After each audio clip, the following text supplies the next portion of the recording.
उन्हाळा आहे, जेवण झालं असेल, स्लीपिंग मोडमध्ये नाही ना? सुरू करू मी? चला, सगळ्यांना माझा नमस्कार.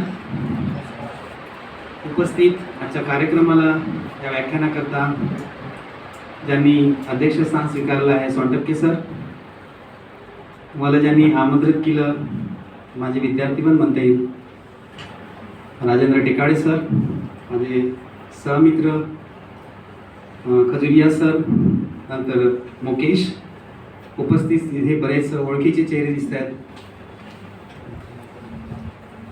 सर्वांना सांगू इच्छितो की सगळ्यांचीच इच्छा आहे की सगळ्यांना नोकरी लागली पाहिजे, बरोबर आहे ना?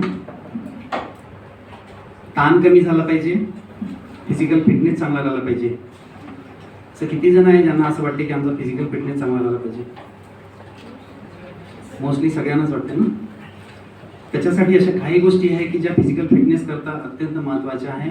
आज जीवनामध्ये साधनं जे आहे ते साधनं तुम्हाला इतके जवळचे झाले आहे की साधं एखाद्या 5 मिनिटाचं जरी अंतर कापायचं असलं तुम्ही आईला म्हणा किंवा बाबाला बाईकची चाबी मागता आणि पटकन जाऊन ते घेऊन येता, बरोबर आहे? आणि शेतकरी पण डोक्यावर ओझं आणायचा 1-2 किलोमीटर आता तो गाडीवर आणते. इव्हन सकाळी झाडणारे स्वीपर पण खराटा लावते आणि ज्या ठिकाणी झाडायचं त्या ठिकाणी जातात, ते स्वीपरचं तो काढतात आणि झाडतात आणि परत जातात. हे डिस्टन्स सगळेजण आधी पायी करायचे, पायदळ करायचे.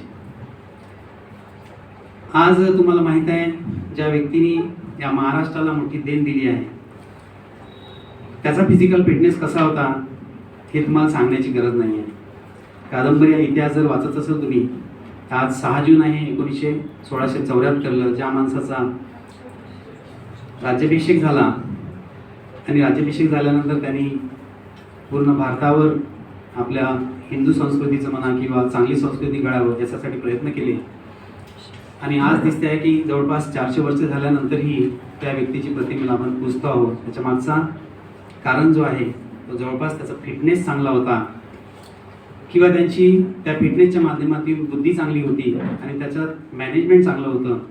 त्यांना मॅनेजमेंट गुरु पण म्हटलं जाते. MBA मध्ये म्हणा किंवा भारतीय आरमान म्हणा किंवा नेव्हीमध्ये त्यांचं जे शस्त्र कौशल्य आहे, युद्ध कौशल्य आहे ते आजही या ठिकाणी उपयोगात पडते आणि त्यांचीच प्रेरणा घेऊन आपण बरेचसे जण काम करायचा प्रयत्न करतो. शिवाजी महाराजांसारखी दाढी वाढवलेली नाही होणार, त्यांचे विचार जर आत्मसात केले तर त्याचा जास्त फायदा होईल. आणि मी फिजिकल एज्युकेशनचा टीचर आहे, फिजिकल एज्युकेशनचा लेक्चरर आहे. टेकाळे सरांनी तेच धरलं असेल आणि मला सांगितलं की सर तुम्ही आरोग्य तंत्र आणि मंत्रावर बोला. विषय भरपूर आहे बोलण्यासारखे, कारण की फिटनेस जर आहे तर तुमची समृद्धी आहे म्हणा किंवा तुमच्याजवळ सर्व आहे, बरोबर आहे? तुम्ही कोरोनाच्या 2 वर्षाच्या काळामध्ये पाहिलात की काय परिस्थिती होती. लोक हॉस्पिटलच्या बाहेर पैसे घेऊन उभे होते आणि त्यांना जीव गमवावा लागला. मोठे मोठे व्यक्ती जे होते ज्यांच्याजवळ अवाढव्य पैसा होता, त्याच्या मागचं रिझन असं होतं की त्यांची रोगप्रतिकारक शक्ती कमी होती आणि फिटनेस नव्हता.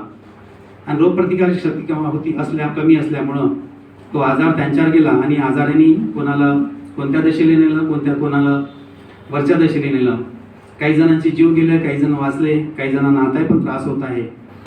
सगळ्यात महत्त्वाचं की आरोग्याचा तंत्र आणि मंत्राचा विचार करत असताना लक्षात ठेवायचं की तुमचा फिटनेस जर चांगला असेल तर तुम्ही समोरच्या ज्या काही गोष्टी करणार आहे आयुष्यामध्ये, मला असं वाटते की आयुष्य मानवाचं एक वेळ मिळतं आणि एक वेळ मिळालेला आयुष्य ते आयुष्यभर जगत असताना त्याचा प्रत्येक गोष्टीचा आनंद कसा घेता येईल या गोष्टीचा जर आनंद घ्यायचा असेल, सगळ्यात महत्त्वाचं की तुमचा तो फिटनेस अत्यंत महत्त्वाचा, शारीरिक क्षमता जी आहे ती अत्यंत महत्त्वाची आहे, बरोबर आहे? जर फिटनेस नसेल तर तुम्ही इथे बसू पण शिकणार नाही. थोड्या वेळाने पाठ दुखल, थोड्या वेळाने मांड्या दुखल, थोड्या वेळाने एखाद्या गुडघे दुखल, थोड्या वेळाने एखाद्या वेळेस मान दुखल. जर तुम्ही हे सगळं करणार नाही, सकाळच्या वेळेस चालणार नाही, एखाद्या वेळेस फिरणार नाही, व्यायाम करणार नाही, तर सहजासहजी या गोष्टी मिळणार नाही. तुम्हाला फोर्सेसमध्ये जर जॉईन व्हायचं असेल तर फिटनेसशिवाय कोणताही पर्याय नाही, एवढं लक्षात ठेवा. तुम्ही आर्मीचे व्यक्ती पहा आणि सिव्हिलमधले पोलीस पहा, यांच्यामधला कितीतरी फरक तुम्हाला दिसते. 60 वर्षाचा आर्मीचा व्यक्ती आमच्यासोबत बास्केटबॉल खेळताना दिसते. आपण सहजासहजी इथे जर विचार केला तर 60 वर्षाचा व्यक्ती म्हणजे खुर्चीवरून उठायच्या लायकीचा सुद्धा राहत नाही. हे माझं कारण असं सांगतोय मी तुम्हाला की मी NCCचा ऑफिसर आहे, माझी रँक कॅप्टन आहे, मी 2 ट्रेनिंग केलं आहे. वयाच्या 45व्या वर्षी मी 3 महिन्याचे ट्रेनिंग केलं. अतिशय हार्ड आणि अतिशय कठीण झालं म्हणतो आपण. 18, 19, 20व्या वर्षी 22व्या वर्षी तुम्ही करून घ्याल. आणि मी 45व्या वर्षामध्ये जेव्हा ट्रेनिंग केलं तेव्हा मला 10 लाखाचे भाव समजले आणि त्यावेळेस समजलं की आर्मी काय असते. आणि त्यावेळेस ज्यावेळेस ते आमच्या ब्रिगेडियर होते, इन्चार्ज होते, त्यांचं वय 58 होतं. 58 वर्षाचा व्यक्ती सफार दिसते, जेवढी हाईट आहे तेवढंच वेट दिसते, आणि तो आमच्यासोबत सायंकाळी बास्केटबॉल खेळायला येते. 58 वर्षाचा व्यक्ती बास्केटबॉल खेळणार का? सहजासहजी नाही खेळत. पण ह्या आर्मीमध्ये जवळपास हे सगळे रूल जे आहे ते लागू आहे म्हणा, किंवा त्यांना कंपल्सरी असे म्हणायला हरकत नाही.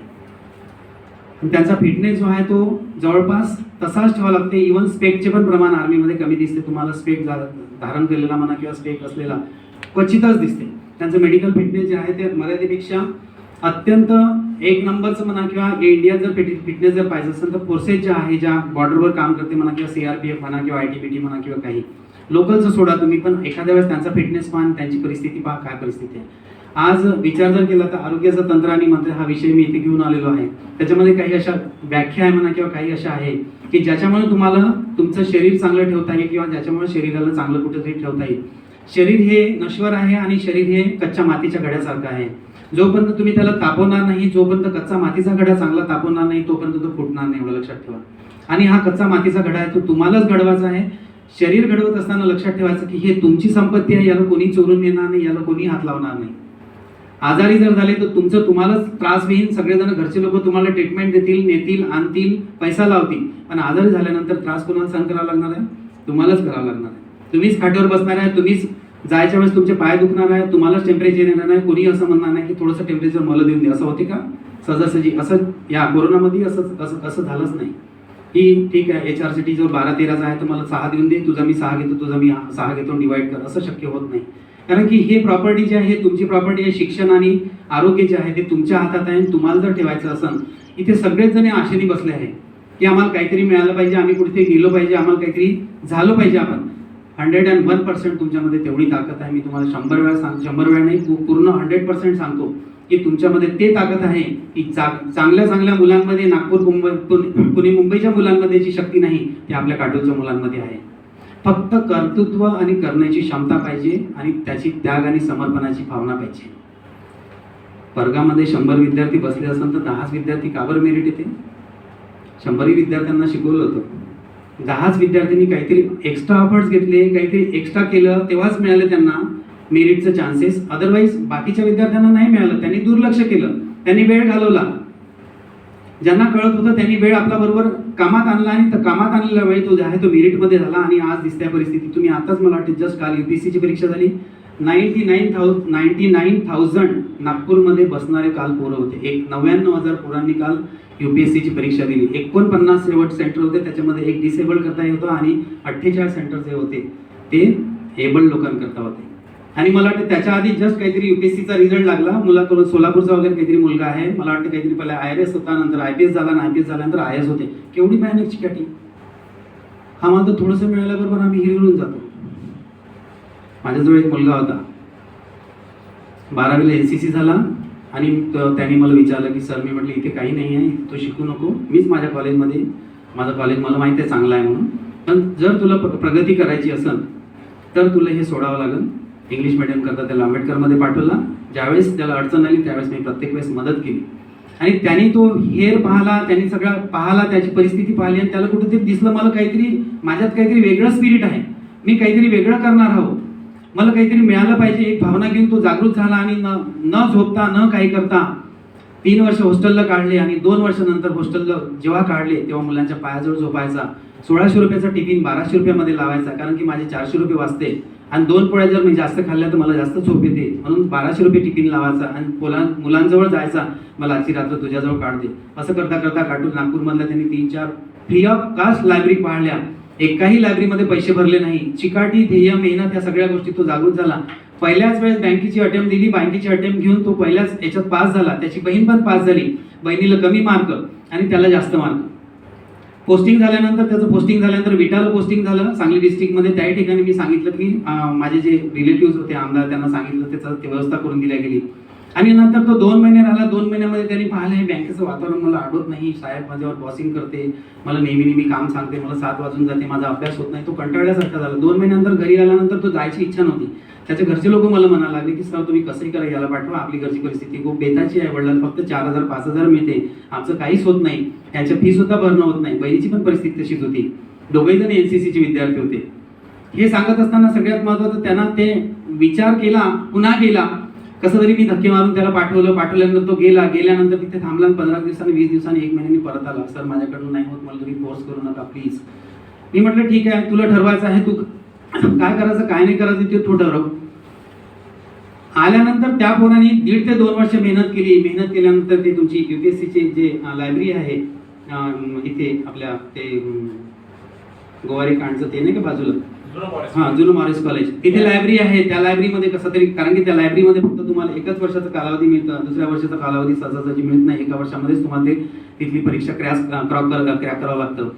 याने तो विचार केला, कसं तरी त्या वार्डनला म्हणा किंवा तिथल्या जे इंचार्ज होते त्यांना पटवलं. रात्रभर बसायचा, ह्या सगळ्या गोष्टी करत असताना असिस्टंट कमांडंटची परीक्षा दिली, पास झाला. UPSCची परीक्षा क्रॅक करणारा तो आमचा NCCचा पहिला विद्यार्थी होता.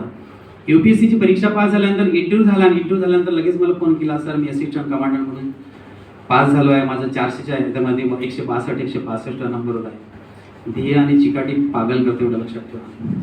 शिवाजी महाराजांचं नाव सहजासहजी घेतलं नाही जात. ते आपल्या स्वतःच्या रक्षणासाठी नव्हते, दुसऱ्याच्या रक्षणासाठी, प्रलय घडवायसाठी. स्वामी विवेकानंदांचं नाव तुम्हाला माहिती. 33व्या वर्षामध्ये त्या माणसाने रात्र प्रयत्न केले आणि या देशाचं नाव पूर्ण देशावर बोललं गेलं. इतकं लहानसं काम नव्हतं. हे पागलपणा पाहिजे तुमच्यामध्ये. जर अभ्यासासाठी आणि ध्येयासाठी जर पागलपणा असेल तर सहजासहजी ह्या पण तुम्हाला गोष्टी मिळते. मी माझं एक परिचय सांगतो. मी इथे उभा जे आहे ते काही तुमच्यापैकी खूप मोठा नाही आहे, एवढं लक्षात ठेवा. माझे वडील पण शेतीच करायचे. एका 50 गावातल्या 50 आदिवासी खेडं असलेलं सोनपूर या ठिकाणचा माझा जन्म आहे. आणि त्या ठिकाणून मी 2ऱ्या वर्गापासून इथे शिकायला आलो फक्त. कारण की त्या ठिकाणी राहिलो असतं तर माझ्या आईवडिलांना वाटलं की आपला मुलगा पण दारूच्या व्यसनाने पाटील झाल्याशिवाय राहणार नाही. इथे आल्यानंतर कितीतरी एकर आमची जमीन विकण्यात गेली. आणि हे सगळं करत असताना याच वर्गात मी 10व्या वर्गाची परीक्षा दिली. याच वर्गात 10व्या वर्गाची परीक्षा मी नापास झालो. हीच शाळा. ढोले सर त्यावेळेस इंचार्ज होते आणि 10व्या वर्गाची परीक्षा हाच वर्ग आहे सर. इथे डेस्क बेंच टाकलेले होते. इथेच म्हणून म्हटलं मी तुम्हाला या वर्गात या शाळेत आल्याबरोबर परीक्षा दिली आहे. 10व्या वर्गाची परीक्षा नापास झालो. नापास झाल्यानंतर मला जेव्हा लोक विचारते तेव्हा मला लाज यायची की पाटलाचा पोरगा नापास झाला, आईवडिलांनी शिकायला आणला. आणि जेव्हा मग माझ्या मनात भूत जागृत झालं आणि मग तो म्हणते ना सैतान जागृत झाला, तुम्हाला दिसतंय माझ्या डिग्र्या किती आहेत.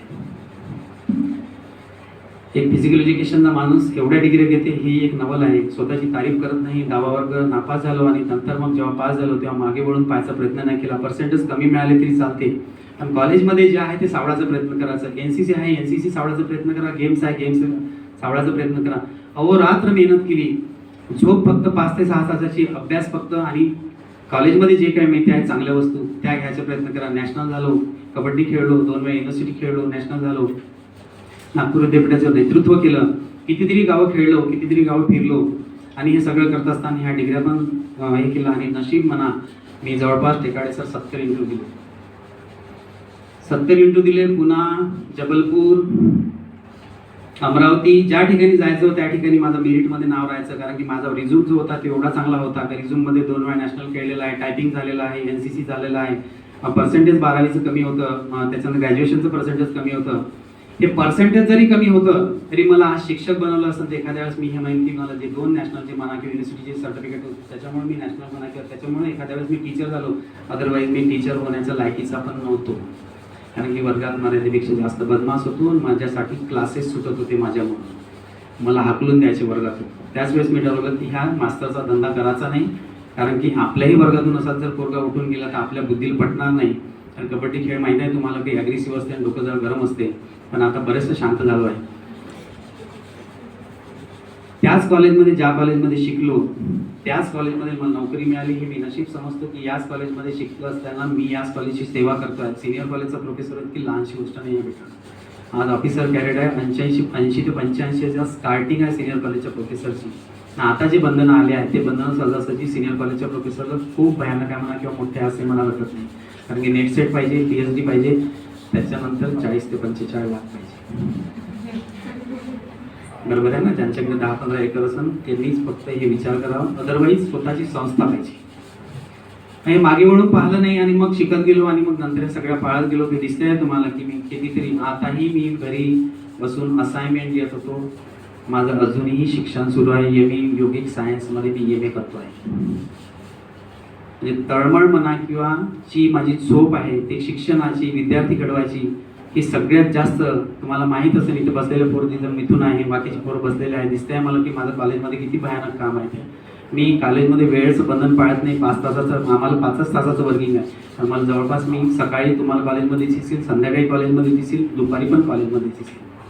आणि हे सगळं करत असताना विद्यार्थ्यांना घडवायचं, विद्यार्थ्यांना काहीतरी द्यायचं.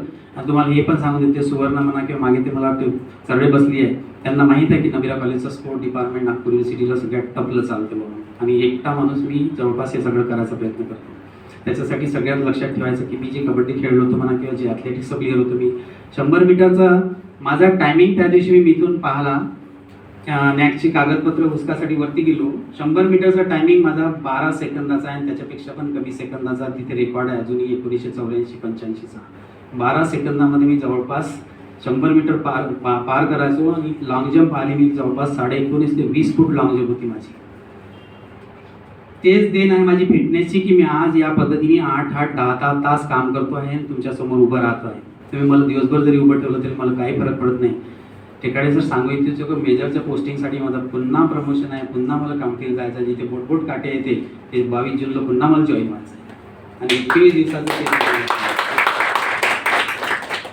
दिवसाचं ट्रेनिंग आहे. सकाळी 4 वाजता सुरू होईल आणि संध्याकाळी 10 वाजता बसल्या बसल्या तुम्ही झोप लागते अशी कंडिशन आहे. इतकं भयानक हार्ड ट्रेनिंग आहे.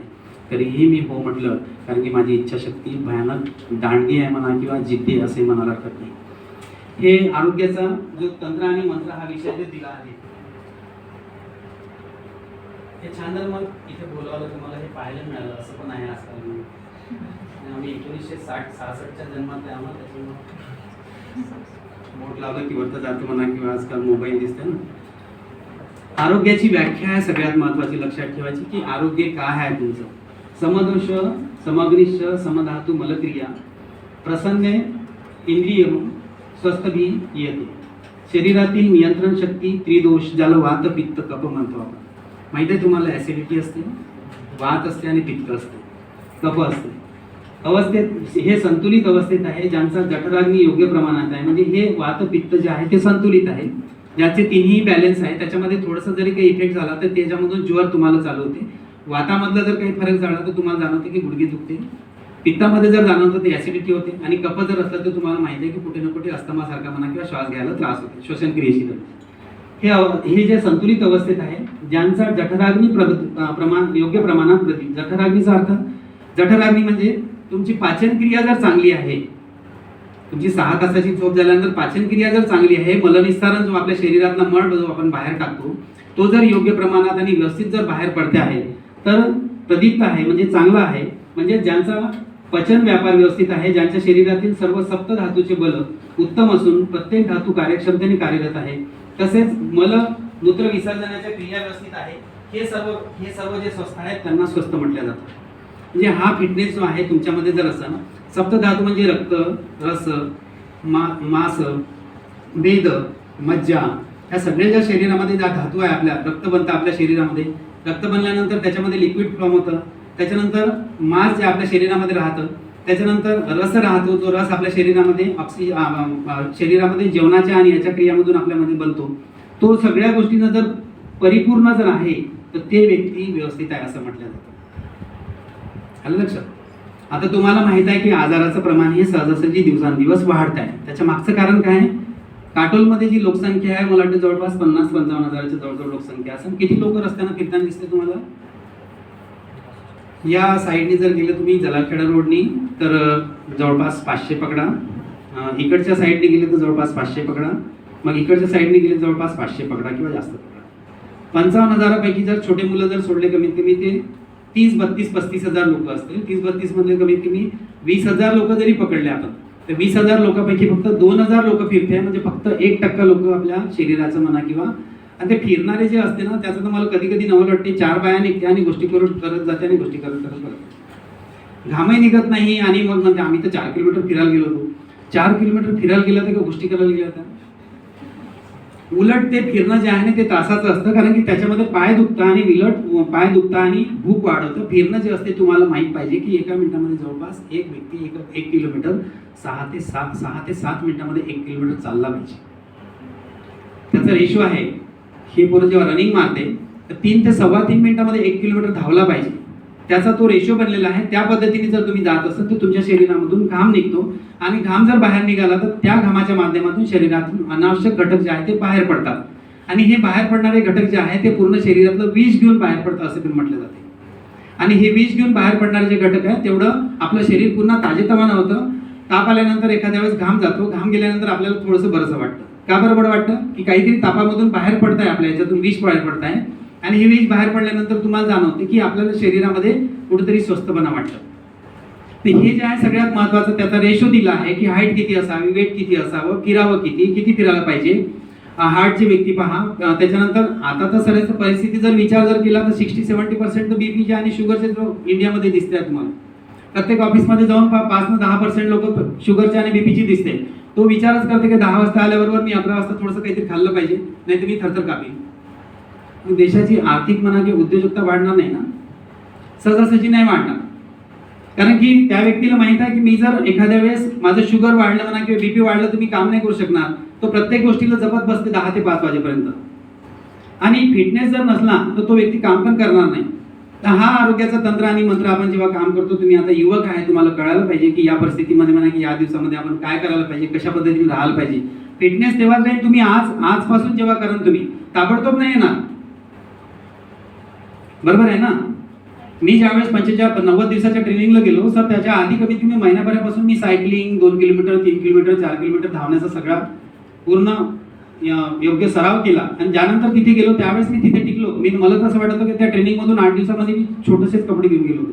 मला असं वाटलं की मी 8 दिवसामध्ये वापस येऊन जाईन, की ते ट्रेनिंग जेव्हा सांगत होते लोक, ते भयानक ट्रेनिंग होतं सर. रोज 2.5 किलोमीटर रन डेली, त्याच्यानंतर पुन्हा एक तास एक्सरसाइज. आणि शेवटी ही परिस्थिती निर्माण केली सर 8 दिवसामध्ये. मला असं वाटायला लागलं की आपण आता इथं टिकतोय, आपण थांबतोय. पुन्हा कपडे बोलवले, पुन्हा थांबलो. 3 महिन्याचं पुन्हा ट्रेनिंग केलं.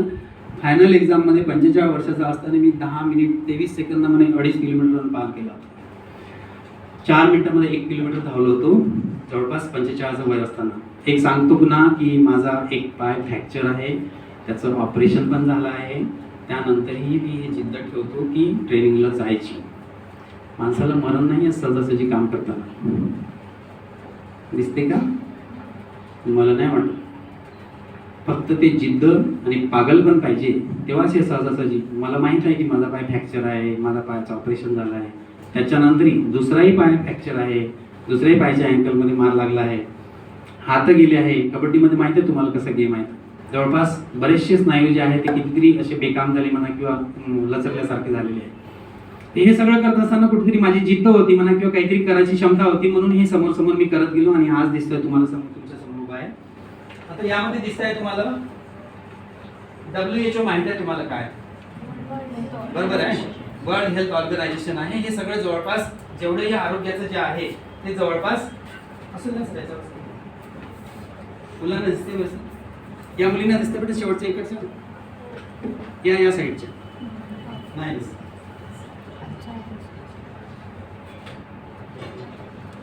आता दिसतं बेटा. Health is a state of complete physical, mental, social and well-being. काय लिहिलं त्याच्यामध्ये? Physical, mental, social, well-being and not merely. केवळ तेवढंच नाही, ह्या सगळ्या अब्सेन्सी नको, ऑफ डिसीजेस, तुमच्या शरीरामध्ये कोणत्याही प्रकारचा रोग नको, और इन्फॉर्मेटी, socially and economically protective life. हे जे दिसत आहे तुम्हाला की सोशल, पहिल्याच्यात काय दिलं तुम्ही? फिजिकलला सगळ्यात, WHO पण फिजिकलला सगळ्यात जास्त महत्त्व दिलेलं आहे. दिसतंय तुम्हाला. नंतर मेंटल, फिजिकल ज्यावेळेस चांगलं राहील त्यावेळेसच तुमचं मेंटल राहील, अदरवाईज मेंटल चांगलं राहणार नाही. एखाद्या ठिकाणी जर तुम्हाला पेन होत असेल तर तुमचा वारंवार त्या ठिकाणी लक्ष गेल्याशिवाय राहणार नाही. तुम्ही त्या ठिकाणी आपल्याला मनाला जे आहे ते केंद्रित केल्याशिवाय राहणार नाही. मन जे आहे ते तिथे कुठं ना कुठं 2 वेळा 3 वेळा तिथे जाईल आणि तुम्हाला पेन होईल किंवा जाणवल. ते हे दिसतंय तुम्हाला फिजिकल, मेंटल आणि सोशल. या सगळ्या गोष्टींनी तुम्ही तंदुरुस्त पाहिजे. तुमचं डोकं जे आहे म्हणा किंवा शरीर जे आहे ते पूर्णपणे बॅलन्स पाहिजे. मला माहित आहे की इथे सगळे बसलेले जे आहेत ते सगळ्या बिलकुल इकॉनॉमिकली म्हणा किंवा एक छोट्याशा परिवारामधून किंवा मध्यम वर्गातून आलेले आहेत सगळेजण. आपल्या इथली ही परिस्थिती आहे आणि थोडंसं वरच्या लेवल जर गेला ना नागपूरला वगैरे तर ही लेवलची परिस्थिती थोडीशी जास्त आहे. कुणी बसने आले असन, नागपूरमध्ये जर गेलं असेल तर आईवडील सोडून देत असेल मोठ्या गाडीने, बरोबर आहे, किंवा स्वतःची गाडी तरी घेऊन येत असेल. ह्या सगळ्या गोष्टी ज्या आहेत ते तुम्हाला केव्हा मिळणार, ज्यावेळेस ह्या सगळ्या गोष्टी तुम्ही धारण करणार, ज्यावेळेस तुमच्याजवळ 24 तास आहे. माझी एक व्याख्या आहे की 24 तासामध्ये तुमच्याजवळ जे आहे त्याच्यामध्ये 23 तास सर्वांसाठी, आपल्यासाठी, समाजासाठी, अभ्यासासाठी, 1 तास स्वतःच्या आरोग्यासाठी. हा जर तुमचा 1 तास स्वतःच्या आरोग्यासाठी ठेवत असेल तर मला वाटत नाही तुमचाही कोणताही तुम्हाला विकार म्हणा किंवा तुम्हाला आजार होईल बाबा. त्याच्या मागचं कारण आहे की तुम्ही आज यंग एज मध्ये आहे, तुम्हाला सहजासहजी हे जाणवत नाही, पण 30, 32, 35 जसं जसं वळाल जा त्यावेळेस तुम्हाला जाणवण की कुठेतरी आपण आता थकल्यासारखं दिसतोय, कुठेतरी आपल्याला थोडासा त्रास होत आहे, आपण पूर्णपणे 3 तास बसू शकत नाही, 2 तास बसू शकत नाही, चुळबुळ होते, एखाद्या वेळेस पेन करते बॉडी. हे आजच्या परिस्थितीमध्ये तुम्ही जेव्हा आता ग्रहण करायला लागाल त्याच वेळेस तुम्हाला हळूहळू या गोष्टी तुम्हाला निस्तारता येईल म्हणा किंवा त्या तुमच्या अंगी वळी येणार नाही. आता सगळ्यात महत्त्वाचं दिसतंय तुम्हाला की व्यायामाने हे 2 विषय एकामेकाला याच्यासाठी केले मी की तुम्ही जर फिजिकली जर एखाद्या वेळेस तुम्हाला वाटत असेल की आपण ग्राउंडवर जाऊन करू शकत नाही तर तुम्ही घरच्या घरी हे सगळं करू शकता, ज्याला सूर्यनमस्कार, आसन, प्राणायाम म्हणतो आपण. ठीक आहे, एक तो आहे. दुसरा असा आहे की तुम्हाला जर वाटत असेल की आपण ग्राउंडवर जाऊ शकतो, धावू शकतो आणि फिजिकल फिटनेस आपण चांगलं ठेवू शकतो. तुम्हाला माहित आहे की PSI ची परीक्षा जर द्यायची असेल किंवा MPSC ची आणखी जे फोर्सेसची परीक्षा द्यायची असेल त्याच्यासाठी फिजिकल फिटनेस जबरदस्त पाहिजे आणि आपले मुलं करू शकतात हे मला माहित आहे. आज कितीतरी मुलं नबिरा कॉलेजच्या ग्राउंडवरून महाराष्ट्र पोलीसमध्ये दाखल आहे, सरांना माहित आहे. जवळपास आम्ही त्या दिवशी आकडा काढला तर जवळपास 100 काहीच्या वर जाते सर. SRPFला पण आहे, त्याच्यानंतर महाराष्ट्र पोलीसला तर काही प्रश्न नाही, प्रत्येक पोलीस स्टेशनमध्येच पोर आहे. काटोलचे पोलीस स्टेशनमध्ये मला वाटतं 2 आहे की 4 आहे, सावनेच्या पोलीस स्टेशनमध्ये पण आहे, रखेडला आहे, सावरगावलाच. नंतर SRPFचा आकडा पण वाढते आहे. नंतर फॉरेस्टचा पण आकडा वाढते. आता जे पोरं नॅशनल झाले आहे, ज्या पोरांना कुठेतरी नॅशनलला मेरिट होतं त्यांनी 16 किलोमीटरचं रन पास केला आणि डायरेक्ट ते याला फॉरेस्टला गेलो, महाराष्ट्र फॉरेस्ट डिपार्टमेंटला, त्या फॉरेस्ट डिपार्टमेंटला गेले. आणि आता हळूहळू टक्केवारी जी आहे ते मी जेव्हापासून NCC ऑफिसर झालो आहे तेव्हापासून मुलांमध्ये कॉन्फिडन्स आणि मोटिवेशन या माध्यमातून मी मुलांना वरच्या लेवलला म्हणा किंवा त्या लेवलला नेतो आणि त्यांना सांगतो की देशासाठी जर तुम्हाला काही करायचं असेल म्हणा किंवा तुम्हाला जर एखाद्या वेळेस बिना पैशाची नोकरी पाहिजे असेल तर तुमच्याजवळ एकच साधन उरलं आहे, कोर्सेस. त्याच ठिकाणी तुम्हाला बिना पैशाची नोकरी लागू शकते. अदरवाईज चांगली जर नोकरी पाहिजे असेल तर मग डोकं पाहिजे. MPSCला जर जायचं असेल तर तुम्हाला डोकं पाहिजे, बँकेला जायचं असेल तर डोकं पाहिजे. तुम्हाला माहीत आहे की ज्या बँका ॲडव्हर्टाईज दिल्यानंतर कितीतरी वर्षाचा पगार तुमच्याच पैशातून काढते. खरी गोष्ट आहे. किती फी आहे? 500 रुपये. फॉर्म भरताना 500-600 रुपये घेते ना, आहे 1000 रुपये, 850 असेल, कोणाला कमी असेल एखाद्या वेळेस. तुम्ही विचार करा की 850 मध्ये 10 लाख विद्यार्थ्यांनी म्हणा किंवा 1 करोड विद्यार्थ्यांनी जर 850 रुपये भरले असेल तर मला वाटते कितीतरी पैसा त्यांचा पगाराचा असाच निघून गेला. आणि बँकेला लागणार किती पोरं राहते? मोठ्या मुश्किलनं 5000-7000 जागा राहते आणि 5000-7000 साठी कमीत कमी 70 लाख जर बसत असेल तर 7000 पोरं फक्त सिलेक्ट होती. बाकीचे कुठे गेले? 73 म्हणजे 69 लाख 30,000 पोरं कुठे गेले? विचार करण्यासारखी गोष्ट आहे की या कॉम्पिटिशन मध्ये टिकायचं असेल तर आपल्या शरीराचा बॅलन्स ठेवणं, मनाचं आरोग्य व्यवस्थित ठेवणं, मन आणि शरीर यायला एकत्र करणं हे अत्यंत महत्त्वाचं आहे. मी योगासनाच्या बाबतीत त्याच्यासाठी उदाहरण देतो की योगासन हा जो आहे एक विषय जो आहे तो तुम्हाला मन स्वस्थ प्लस एकाग्रता वाढण्यासाठी अत्यंत महत्त्वाचा विषय असे म्हणायला हरकत नाही. या ठिकाणी दिसते आहे व्यायाम व योगाभ्यास ही 2 परस्पर, माझा आवाज ऐकू दे सर्वांना, ही 2 परस्पर विरोधी अंगे आहे. व्यायामात श्रम आहे तर योगात शिथिलीकरण. व्यायामात श्रम याचा अर्थ काय होतो? सकाळी तुम्ही धावलात तर तुम्हाला जाणवते की कुठेतरी थकलो आहे. एखाद्या वेळेस एनर्जी ड्रिंक पाहिजे, ग्लुकॉन डी पाहिजे, एखाद्या वेळेस डाएट भरपूर पाहिजे, एखाद्या वेळेस डाएटमध्ये प्रोटीन पाहिजे, एखाद्या वेळेस मीठ पाहिजे, अंडी पाहिजे, दूध पाहिजे, ब्रेड पाहिजे. ह्या सगळ्या गोष्टी पाहिजे. का? कारण तुमचं शरीर जे थकतं आहे ते तेवढी डिमांड करत आहे, तेवढ्या तुमच्या कॅलरीज बर्न होत आहे आणि कॅलरीज बर्न झाल्यानंतर तेवढ्या तुमच्या कॅलरीज ते मागत आहे. आणि ह्या सगळ्या मागत असताना जर विचार केला तर नाही जर जुळत असेल तर एखाद्या वेळेस तुम्हाला सूर्यनमस्कार घालून पण आपला फिटनेस चांगला ठेवता येतं, एखाद्या वेळेस आसन करून पण फिटनेस चांगला ठेवता येतं. तिथे श्रमाची खूप काही गरज नाही आहे, तिथे खूप काही आहाराची गरज नाही आहे. आणि या गोष्टीने आम्ही करत असताना जाणवत आहे की योगा शिथिलीकरण आहे. शिथिलीकरण म्हणजे रिलॅक्स पिरियड जास्त राहतो. जस्ट माझ्या मागे आता 5-6 दिवसापासून पोरं लागले की सर आम्हाला क्रॉस कंट्रीचं पूर्ण करून द्या, कॉलेजला सुट्या लागल्या. त्याच्यानंतरही म्हणतो मुलांचा फायदा होत असेल तर काही हरकत नाही. जवळपास 14 ते 15 मुलं जवळपास मी 4 ते 5 दिवसापासून 4 किलोमीटर 6 किलोमीटरचा रन सुरू झाला आहे त्यांचा. आज आम्ही ग्राउंडवर होतो. 400 मीटरचा आमचा इव्हेंट होता आज आणि 400 मीटर आम्हाला करायचं होतं. ह्या सगळ्या फिटनेससाठी जर विचार करत असाल तर हे जे मुलं माझ्याजवळ करते आहे म्हणा की 12-14 जी मुलं आहेत त्यांना एनर्जी म्हणून कुठे ना कुठं एक्स्ट्रा डाईट लागल. खली पाहिलाय तुम्ही? खली पाहिलाय ज्याची हाईट 7.25 फूट आहे काहीतरी. चेस्ट मला वाटते 64 इंचाची आहे. बरोबर आहे ना? त्या खलीचं डाईट पाहिलं का तुम्हाला? मला वाटते दररोज त्याला 1 ते 1.5 किलो मटण पाहिजे, 4 ते 5 लिटर दूध पाहिजे. त्याचं कारण कसं आहे की त्वचे श्रम जे आहे ते मर्यादेपेक्षा जास्त आहे. हे मी तुम्हाला सांगितले की व्यायामाश्रम आहे तर योगामध्ये शिथिलीकरण आहे. थोडंसं रिलॅक्सेशन आपल्याला योगासनामध्ये मिळतं. विचार करता आरोग्य संवर्धन हा एकच दोघांचा हेतू आहे. दोघांचा हेतू काय आहे की शरीराचं आरोग्य संवर्धन करणं, रोगप्रतिकारक शक्ती वाढवणं आणि आपली फिटनेस व्यवस्थित ठेवणं. यामध्ये व्यायाम व योगाभ्यास या दोन्ही प्रणालीचा एकच भाग आहे असंही म्हणायला हरकत नाही. आता व्यायामाचे फायदे जर विचार केला तर व्यायामाचे फायदे जे दिसत आहेत तो तुम्हाला इतके दिसत आहे. भरपूर असे फायदे आहे व्यायामाचे की जे व्यायाम केल्यानंतर तुम्हाला त्याचा भरपूर असा फायदा होतो. आणि हा व्यायाम केल्यानंतर तुमचं शरीर जे आहे ते चांगलं राहतं. मला बरेचसे जण म्हणते की सर तुम्ही फिजिकल फिटनेस मध्ये आहे ना, नशीबवान आहे. म्हटलं का बरं? नाही सर तुमचं वजन वाढत नाही, तुम्ही जसा पॅन्टाची जेवढी हे साईज दिसते कमरेची तेवढीच दिसते.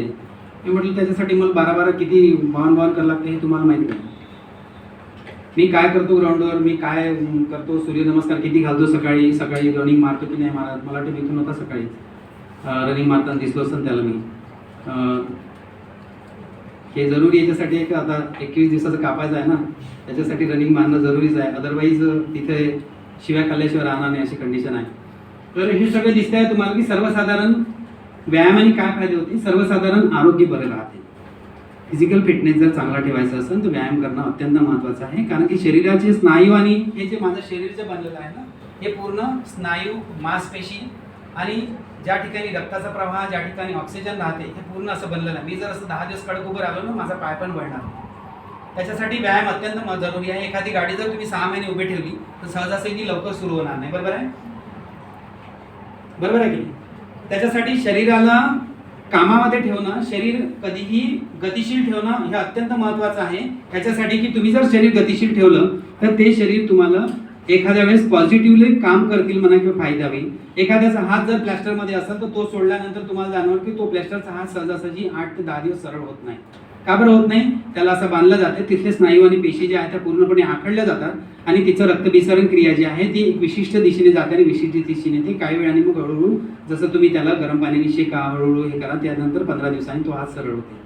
त्याच पद्धतीचं शरीर आहे की शरीर जर तुम्ही कार्यशील ठेवलं, गतिशील ठेवलं तर तुम्हाला जास्तीत जास्त त्याचा फायदा होईल. आणि शरीर जर गतिशील ठेवलं नाही तर तुम्हाला त्याचा फायदा होणार नाही. काही दिवसांनी ते शरीर नश्वरतेकडे म्हणा किंवा तुमचं लाईफ सायकल कमी झाल्याशिवाय राहणार नाही. या दिसते की हात, पाय, खांदे, मांड्या धावल्याने सगळे तुमचे थाईज म्हणा, काप मसल म्हणा, त्याच्यानंतर बायसेप मसल, ट्रायसेप मसल दिसते आहे तुमचे. हे सगळे मसल जे आहे ते मजबूत होतात. सर्व स्नायू बांधेसत व गोटीबाज म्हणजे जे बॉडी बिल्डर्स वगैरे दिसते ना तुम्हाला हात कसे राहते ते त्या पद्धतीने जर दाखवलं तर तसे एकदम असे बदल दिसते. आजकाल महिलांचे पण विचार जर केला तर म्हणजे विशेष केला तर दिसतंय तुम्हाला खेळणाऱ्या वगैरे मुलींचे पण थाईज कशा दिसत आहेत.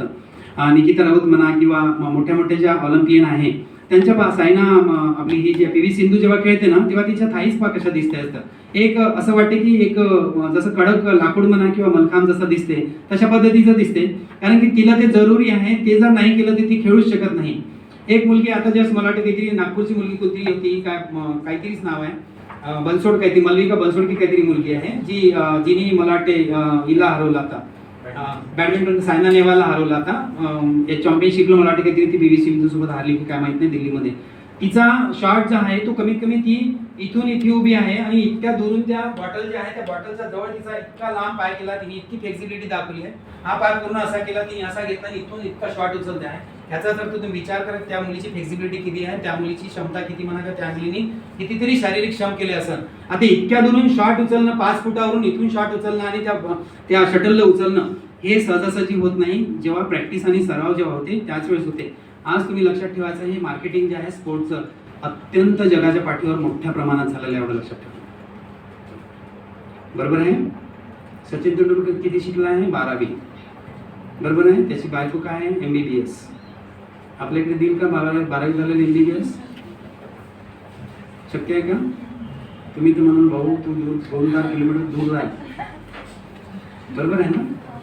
का मिळालं? त्याचं जे वैभव होतं, त्याच्याजवळ जे होतं त्यामुळं मिळालं. आज त्याला क्रिकेट सर वेळ किती आहे? ठिकाणी सर वेळ किती राहते? काही प्रॉब्लेम नाही. तुम्हाला किती वेळ बोलू मी असं? तुमचं काही बंधन आहे? मी बोलतोय ते आवडते आहे की ठीक आहे? ठीक आहे ना. तेंडुलकरचा विचार करा की आज या स्पोर्टच्या मार्केटिंगमध्ये त्याची काय कंडिशन आहे. मला वाटतं फॉरेनला हॉटेल आहे की मुंबईमध्ये हॉटेल आहे, कपिल देवचे हॉटेल आहे, धोनी. त्या दिवशी गोष्ट सांगतो सर. एका हँडबॉलच्या आपल्या खासदार चषकला गेलो होतो. त्या खासदार चषकला गेल्यानंतर तिथे मीटिंग होती, उद्घाटन होतं. मला वाटतं 23 मेचं काहीतरी उद्घाटन होतं. 23 मेच्या उद्घाटनाला बोलवलं धोनीला. तर गडकरी साहेबाला त्यांनी 2 करोड रुपये सांगितले. किती करोड? किती तासाचे? 1 तासाचे. मला याचं फ्लाईटचं तिकीट प्लस माझी फी 2 करोड. पण गडकरी साहेब लहानशे आहे, त्याला तो कोणी. शेवटी PV सिंधूला फोन केला. PV सिंधूने सांगितलं की मला 50 लाख रुपये लागल आणि 50 लाख प्लस याजाचं फ्लाईट. विचार करा की मार्केटिंगमध्ये स्पोर्टच्या बाबतीत जर विचार केला तर एवढा अवाढव्य पैसा किंवा एवढा अवाढव्य मार्केटिंग आहे. टी-शर्ट आहे, ट्रॅकशूट आहे, हे आहे ते आहे, खूप मोठं मार्केटिंग आहे. आज स्पोर्ट्समध्ये करिअर घडतो म्हटलं तुम्ही काही मागे येणार नाही, एवढं लक्षात ठेवा. किती मागितले PV सिंधूनी? 50 लाख रुपये 1 तासाचे. केवढी मोठी ब्रँड एम्बॅसेडर आहे ती. धोनीने 2 करोड मागितले.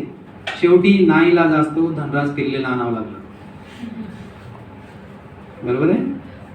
त्या दिवशी उद्घाटन धनराज पिल्लेने केलं. धनराज पिल्ले आपल्या काटोलला पण येऊन गेला आपल्या एका खो-खोच्या टुर्नामेंटच्या उद्घाटनाला. तुम्ही विचार करा की या लोकांनी जे कमावलं आहे म्हणा किंवा या लोकांनी जे मिळवलेलं आहे ते इतकं सहजासहजी साधारण नाही आहे. धोनीची खूप मेहनत आहे, PV सिंधूची खूप मेहनत आहे, तेव्हाच हे म्हणताय. त्यांना काय गरज आहे? गडकरी साहेबांची काय गरज? काय घेणं देणं त्यांना? त्या ब्रँड एम्बॅसेडर आहे. ज्याच्यावर पिक्चर निघते, ज्यांनी इतिहास घडवला, अशा लोकांना काही घेणं नाही. ते तर पैसे पाहत आहे. 2 करोड म्हटल्यानंतर ते नाही, 2 करोड नाही, शक्यच नाही. खासदार चषकच्या उद्घाटनाला 2 करोड शक्यच नाही. मागल्या वेळेस मला वाटतं काहीतरी संदीप सिंग येऊन गेला एक वेळा, त्याच्या आधी तोही मंत्री आहे तिकडे BJPचा म्हणून एखाद्या वेळेस भेटला असेल. आज तुम्हाला माहिती आहे काल परवापासून पंचकुला हरियाणामध्ये खेलो इंडियाचं टुर्नामेंट सुरू झालं आहे. आपल्या इथली मुलगी आहे काटोलची, मुस्कान लोखंडे नावाची, अंडर 18 मध्ये कबड्डी खेळते आहे. नशीबवान पोरगी आहे आणि काटोलवाले पण नशीबवान आहे की जे पोरगी महाराष्ट्राच्या 12 जणांमध्ये बसली आहे. फक्त ओनली 12. किती? महाराष्ट्रामधून फक्त 12 पोरी निवडल्या गेल्या. 12 मध्ये काटोलची मुलगी आहे. विचार करा. त्या मुलीचं ध्येय सातत्याने चिकाटी होती म्हणून अंडर 18च्या टीममध्ये ते महाराष्ट्राच्या टीममध्ये खेळते आहे. सेमीफायनल खेळते, फायनल खेळते माहीत नाही. 4800 प्लेयर त्या ठिकाणी खेळते आहे पंचकुलामध्ये. आणि तुम्हाला सांगू इच्छितो पंचकुलामध्ये जे ट्रीटमेंट आहे ती A ग्रेडची आणि VIP ट्रीटमेंट असते. कारण की माझा अनुभव असा आहे की जस्ट 27 एप्रिल ते 1, 2, 3 मे पर्यंत मी खेलो इंडियाची टीम घेऊन गेलो होतो नागपूर विद्यापीठाची. आणि खेलो इंडिया हा तुमच्यासाठी प्लॅटफॉर्म तयार केलेला आहे यूथ करता. अबोव 25 पर्यंत जे शिकतात आहे ग्रॅज्युएशनमध्ये त्यांच्याकरता आणि एक बिलो करता, युवकांकरता फक्त. हा खेलो इंडियाचा प्लॅटफॉर्म जो आहे तो तुमच्यासाठी तयार केला गेला आहे की या देशातले पोरं ऑलिम्पिक, एशियन, कॉमनवेल्थ, वर्ल्ड चॅम्पियनशिपसाठी तयार व्हावं. आणि या ठिकाणी तयार झाल्यानंतर आपल्या देशाला कुठेतरी मेडल मिळावं याकरता हे सगळी तयारी ह्या 2028च्या ऑलिम्पिक करता. आणि हे खेलो इंडियाचं टुर्नामेंट जे आहे मी प्रत्यक्षात त्याच्यासाठी पाहिलं की प्रत्यक्षात त्या ठिकाणी 4-5 दिवस होतो. श्री रविशंकर जो आश्रम आहे त्या ठिकाणी आमची VIP ट्रीटमेंट होती थांबायची. आम्हाला न्यायासाठी आणासाठी आम्हाला AC व्होल्वो गाड्या होत्या. आणि जेवणाची व्यवस्था जी होती ती मी सांगू शकत नाही. त्याच्यानंतर नाश्त्याची व्यवस्था जी होती ती सांगू शकत नाही. आणि एका मुलाला जवळपास 20,000 रुपयाचं किट दिलं गेलं सर. त्याला 2 टी-शर्ट, 1 ट्रॅकशूट, 2 खेळाच्या किट, योगासनाची टीम असेल तर योगासना कॉस्ट्युम, रेसलिंगचे असेल तर रेसलिंगचा कॉस्ट्युम, जुडोचा असेल तर जुडोचा कॉस्ट्युम, कबड्डीची टीम असेल तर कबड्डीचा कॉस्ट्युम. त्याच्यानंतर त्यांना सॉक्स, त्या म्हैसूरच्या नावाच्या तिकडे सोप मिळते त्या 4 सोप, त्याच्यानंतर वॉटर बॉटल, बॅग जे क्रिकेटर घेऊन जाते ना मोठे मोठे, ते क्रिकेटर घेऊन जाते ती बॅग. आणि विशेष म्हणजे काही काही टीम प्लेननी आल्या होत्या, काही काही टीम आम्ही AC 3 टायरने गेलो होतो. पहिल्यांदा सर 25 वर्षामध्ये जे आम्ही संडासाजवळ जाऊन बसवतो त्या दिवशी आम्ही AC 3 टायरनं जायला मिळालं, आम्हाला नशीब होतं आमचं. आणि खेलो इंडियाचं टुर्नामेंट पाहिल्यानंतर फक्त सीडेड टीमा होत्या तिथे, ओनली 8 टीमा फक्त इंडियाच्या. किती? मी जेव्हा टीम घेऊन गेलो होतो पहिल्यांदा भुवनेश्वरला, तिथे माझी टीम नागपूर विद्यापीठाची, त्याच्यामध्ये काटोलच्या आणि बारसिंगीच्या मुली होत्या आणि नागपूरचे मुलं होते. तर त्या ठिकाणी जेव्हा टुर्नामेंट झालं तर त्या ठिकाणी आम्हाला प्लेस लागलं होतं 4थं, मुलींना आणि मुलांना 5वं. हे प्लेस लागल्यानंतर आम्ही क्वालिफाय झालो. पहिल्या 8 टीमा ज्या इंडियाच्या, ज्यांना पहिले 8 रँकिंग होतं तेच त्या ठिकाणी सहभाग झाले खेलो इंडियामध्ये. त्या ठिकाणी 8 टीमा पार्टिसिपेशन झाल्या, खो खोच्या म्हणा, कबड्डीच्या म्हणा, किंवा हॉकीच्या म्हणा, किंवा कुस्तीच्या म्हणा, फक्त 8 प्लेयर. त्याच्यामध्ये योगासनाच्या दोन्ही टीमचा प्रशिक्षक म्हणून मी होतो. त्यांचं प्रशिक्षण मी कॅम्प कॉलेजमध्ये घेतला आणि या दोन्ही टीमा मी घेऊन गेल्या आणि पूर्ण कॉन्सन्ट्रेट होतो मी. म्हणजे जेवणावर एवढं भयानक लक्ष होतं माझ्या की माझ्या पोरानं अंड खाल्लं नाही पाहिजे, माझ्या पोरानं नॉनव्हेज खाल्लं नाही पाहिजे. सगळ्या व्यवस्था होत्या तिथे जेवणाच्या, काहीच असं कमी नव्हते. जवळपास लग्नात जेवढे मेनू नाही राहत त्याच्यापेक्षा 20, 25 मेनू होते सर. सकाळच्या नाश्त्यामध्ये 6 ते 7 मेनू होते. म्हणजे तुम्हाला सांगितलं तर ढोकळा होता, सांबार वडा होता, इडली होती, ब्रेड होतं, जाम होतं, अंडे होते, दूध होतं, त्याच्यानंतर फ्रूट होते, ज्यूस होता, कॉफी होती, चहा होती, सगळंच होतं नाश्त्यामध्ये. जेवणामध्ये तेवढं आमच्या पोरावर बारकाईने लक्ष होतं. मी मुलांना एकही मिनिटं सोडलं नाही. आणि ज्या दिवशी टुर्नामेंट झाल्या त्या दिवशी मी आणि आमचे पोरं 3ही दिवस, ज्याच्यात आम्ही सगळ्यांना पाहायचा प्रयत्न करतो टी व्हीमध्ये, त्यांनी मला या काटोलमध्ये पूर्ण महाराष्ट्रामध्ये 3 दिवस आम्ही लाईव्ह होतो सर. DD क्रीडा प्रसार भारती आणि स्टार स्पोर्ट्सवर. हे माझ्यासाठी अवभाग्य म्हणा किंवा मोठा क्षण होता असंही म्हणा हरकत नाही. आणि ज्यावेळेस त्या खेलो इंडियाच्या टुर्नामेंट झाल्या आणि 8 टीमा खेळल्या आणि त्यांनी 5 टीमा काढल्या, तर मुलांच्या टीमाने फर्स्ट प्लेस पहिल्याच दिवशी मारलं. त्या क्वालिफाय झाल्या सेमीफायनलमधून फायनल करता. 5 टीमा काढल्या, त्याच्यामध्ये नागपूर विद्यापीठाची मुलांची टीम पहिल्या नंबरवर, मुलींची टीम 3ऱ्या नंबरवर. आणि दुसऱ्या दिवशी जेव्हा फायनल झालं त्यावेळेस मुलांना सगळ्या गोष्टी मी प्रिपेअर करून ठेवलं, मेंटली, फिजिकली, सगळ्या गोष्टींनी. काहीच काळजी करायची नाही, फक्त तुम्ही म्हणाल ते तुम्हाला फक्त परफॉर्म करायचं आहे. एवढी माझी जिद्द, त्यांचा पागलपणा, ह्या सगळ्या गोष्टी पाहिल्या. इंडियाचं गोल्ड मेडल मारलं मुलांनी आणि मुलींनी सिल्वर मेडल मारलं. म्हणजे तुम्ही विचार करा की त्या यंग एजमध्ये 18 ते 25 मध्ये योगासनामध्ये 6 जे विद्यार्थी आहेत गोल्ड मिळवणारे ते फक्त नागपूर विद्यापीठाचे आहेत. आणि मुली ज्या आहेत त्या सिल्वर मेडल मिळवणारे फक्त 2.5 मार्कांनी. आमची एक थोडीशी चूक झाली, अदरवाईज मुलींचं पण गोल्ड आमच्याच नावावर आलं असतं. तो एक हिस्ट्री झाली असती. आणि मग तिथे जे तारीफ झाली म्हणा किंवा तिचे जे वाहवा झाली ते न सांगण्यासारखी होती. जो नाही तो भेटायचा, जो नाही तो आमचं कॉंग्रॅच्युलेशन करायचा. जे बोलत नव्हते आमच्यासोबत, ज्यांना घमंड आलं होतं ते आमच्याजवळ येऊन कॉंग्रॅच्युलेशन करायला लागले. आणि ते ना माणसाचं कर्तृत्व वरच्या लेवलला जर गेलं तर चांगले मग तुमच्याशी बोलायचा प्रयत्न करतो. ह्या सगळ्या प्लॅटफॉर्म मी खेळाच्या बाबतीत सांगत होतो की हे मार्केटिंग खूप मोठं आहे. त्यानंतर आपण विचार करतो, छाती रुंद होते, मजबूत होते, श्वसनक्रिया तुमची वाढते, सांधे मजबूत होतात. जे तुमचे शोल्डर आहे म्हणा किंवा काही आहे व्यायाम केल्यानंतर ते शोल्डर चांगले होतात, नी जॉईंट चांगले राहते. त्याच्यानंतर हात मजबूत होतात. त्याच्यानंतर ही दिसतंय तुम्हाला ठाकरे सरांच्या हातात हात मिळून पहा, एखाद्या कोणीनं मिळाला तर जाणून तिथे लोखंडाचा हात आहे. सहनशक्ती वाढते, वजन उचलण्याची ताकद वाढते. सहनशक्ती म्हणजे कसं होते की आपण खेळू कसं होते की आपला मानसिकता जी आहे ते पॉझिटिव्हकडे जाते. आणि मानसिकता जर पॉझिटिव्ह झाली तर कसं होते की आपली सहनशीलता वाढते. एखाद्याला आपला धक्का जरी लागला असेल, एखादा रागवला जरी असेल तर आपण क्षमता निर्माण होते आपल्यामध्ये की कुठेतरी हा ठीक आहे, काय हरकत नाही, इझिली आपण घेतो. मोठे मोठे लेवलचे व्यक्ती पहा, मोठे मोठे प्लेयर पहा. मी जेवढे प्लेयरला भेटलो आहे, इंडियन हॉकीचा कॅप्टन होता सरदार सिंग, उद्घाटनाला आल्यानंतर बसल्यानंतर त्याच्याजवळ मी म्हटलं सर प्लीज 1 फोटो. हो शुअर नो प्रॉब्लेम. म्हणजे एवढ्या अलगद त्यांनी मला जवळ घेतलं, माझ्या खांद्यावर हात ठेवला आणि एक फोटो काढला. और निकालना है म्हणजे विचार करा की त्याची सहनशीलता केवढी मोठी होती की तो पब्लिकमध्ये असताना माझ्यासारख्याला जवळ बोलत होते. क्षमता ज्याला म्हणतो ना आपली, ही क्षमता जी आहे ना, जेवढं तुम्ही कूल राहा ना तेवढा जास्त फायदा होतो. जेवढे तुम्ही ॲग्रेसिव्ह राहा ना तेवढी तुमची निगेटिव्ह शक्ती शरीरामध्ये वास करता आणि मग बीपीचं जे सर्क्युलेशन आहे ते हार्टवर बीट करतं आणि हा काही दिवसांनी हा बीपी म्हणा किंवा बाकीच्या सवयी ज्या आहेत त्या लागायला लागते आणि मग तुम्हाला जाणवते की निगेटिव्हिटी जे आहे ते तुम्हाला मागच्या दिशेने नेते, पॉझिटिव्हिटी वरच्या दिशेने नेते.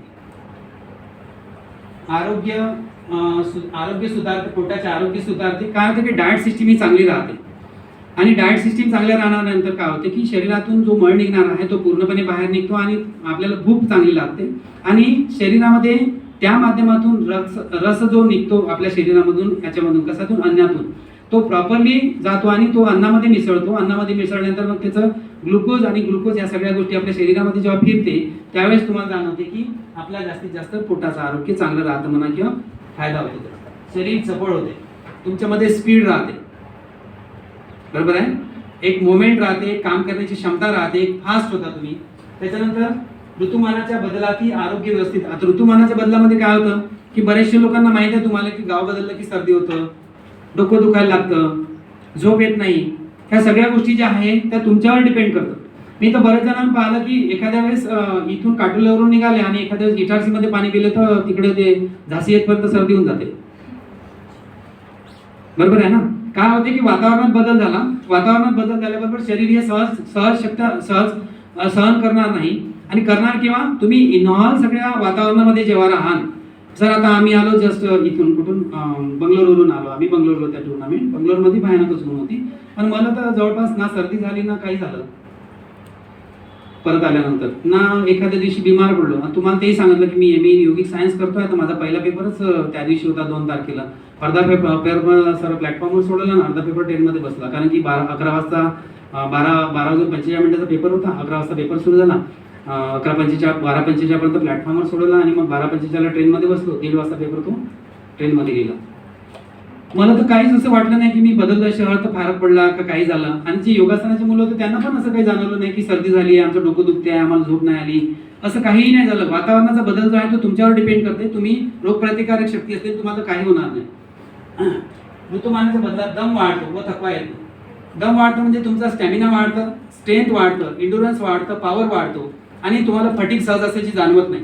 नाही तर थोडंसं काम केलं का थकलं, पाणी द्या, हे सगळ्या गोष्टी केव्हा येईल, ज्यावेळेसपर्यंत तुम्ही जाणार नाही त्याच्यामध्ये आयुष्यामध्ये म्हणा जो तुम्ही व्यायाम करणार नाही तर काही फायदा होणार नाही.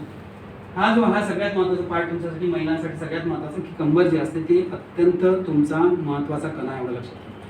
बॅकबोन जो आहे तो चांगला पाहिजे, त्याच्याच भरशावर अर्ध शरीर आहे असंही म्हणायला हरकत नाही, जो फिजिकल फिटनेस आहे. कारण की ह्या बरगड्या ज्या आहे याच्यामध्ये एखादी सरकली तर आयुष्यभरासाठी कुठे ना कुठे तुम्हाला त्रास होऊ शकतो. कंबर मजबूत होते, स्त्री वर्गाला होणारे कष्ट सोसण्याची क्षमता वाढते, महिलांमध्ये इंडुरन्स वाढतो, स्ट्रेंथ वाढतो, काम करण्याची क्षमता वाढते. ग्राउंडवर येऊन पहा, कितीतरी मुलं आहे, मला वाटतं सुवर्ण बसली आहे, इथून गेल्यानंतर ती मला वाटतं फिजिकलला येते, 8-10 राऊंड मारते. हे क्षमता जेव्हा होईल तुमच्यामध्ये तयार तर तुम्हाला कळलं शरीर स्थूल राहत नाही. जे फॅटनेस आहे शरीरामध्ये, जे मेद साचते ते मेस कशाने साचते की तुम्ही जर कोणत्याही गोष्टीचा व्यायाम केला नाही म्हणा किंवा काही केलं नाही तर शरीरामध्ये या साईडनं मेस साचते आणि हळूहळू तुम्हाला चरबी वाढते. आणि मग ती चरबी वाढल्यानंतर मग जाणवते की आपण आता लठ्ठ व्हायला लागलो, आणि लठ्ठ व्हायला लागल्यानंतर मग आळस येते. थोडंसं काही काम झालं की आळस येते, झोपावंसं वाटते, दुपारचं जेवण केल्यानंतर झोपावंसं वाटते. ते हे सगळं सहज असायची केव्हा होईल, मी तुम्हाला एक मेजरमेंट जे आहे त्याच्यामध्ये दाखवतो, सांगतो की शरीर स्थूल राहत नाही. जेवढी तुमची हाईट आहे ना तेवढंच तुमचं वेट पाहिजे, बरोबर आहे ना. जर वेट जास्त झालं ना, 5 किलो वेट जास्त झालं तर असं म्हटलं जाते की तो पाय जो आहे त्याचा 10 किलोचा, 15 किलोचा, 20 किलोचा भार जास्त सहन करते. आणि काही दिवसांनी तुम्हाला माहिती आहे, आजच्या परिस्थितीमध्ये माहित आहे की हे सगळं पैशाचं जे आहे, एक श्रीमंताचे जे लक्षण आहे म्हणा किंवा श्रीमंताचं जे दिसते आहे ते श्रीमंताचं लक्षण नाही आहे, ते आजाराचे माहेरघर म्हणा किंवा एखाद्या ठिकाणी आजार आपल्या घरी आणणारे लोक आहे असंही म्हणायला हरकत नाही. नी ट्रान्सप्लांटच्या केसेस वाढते आहे, 4-4.5 लाख रुपये लागते नी ट्रान्सप्लांट करायसाठी.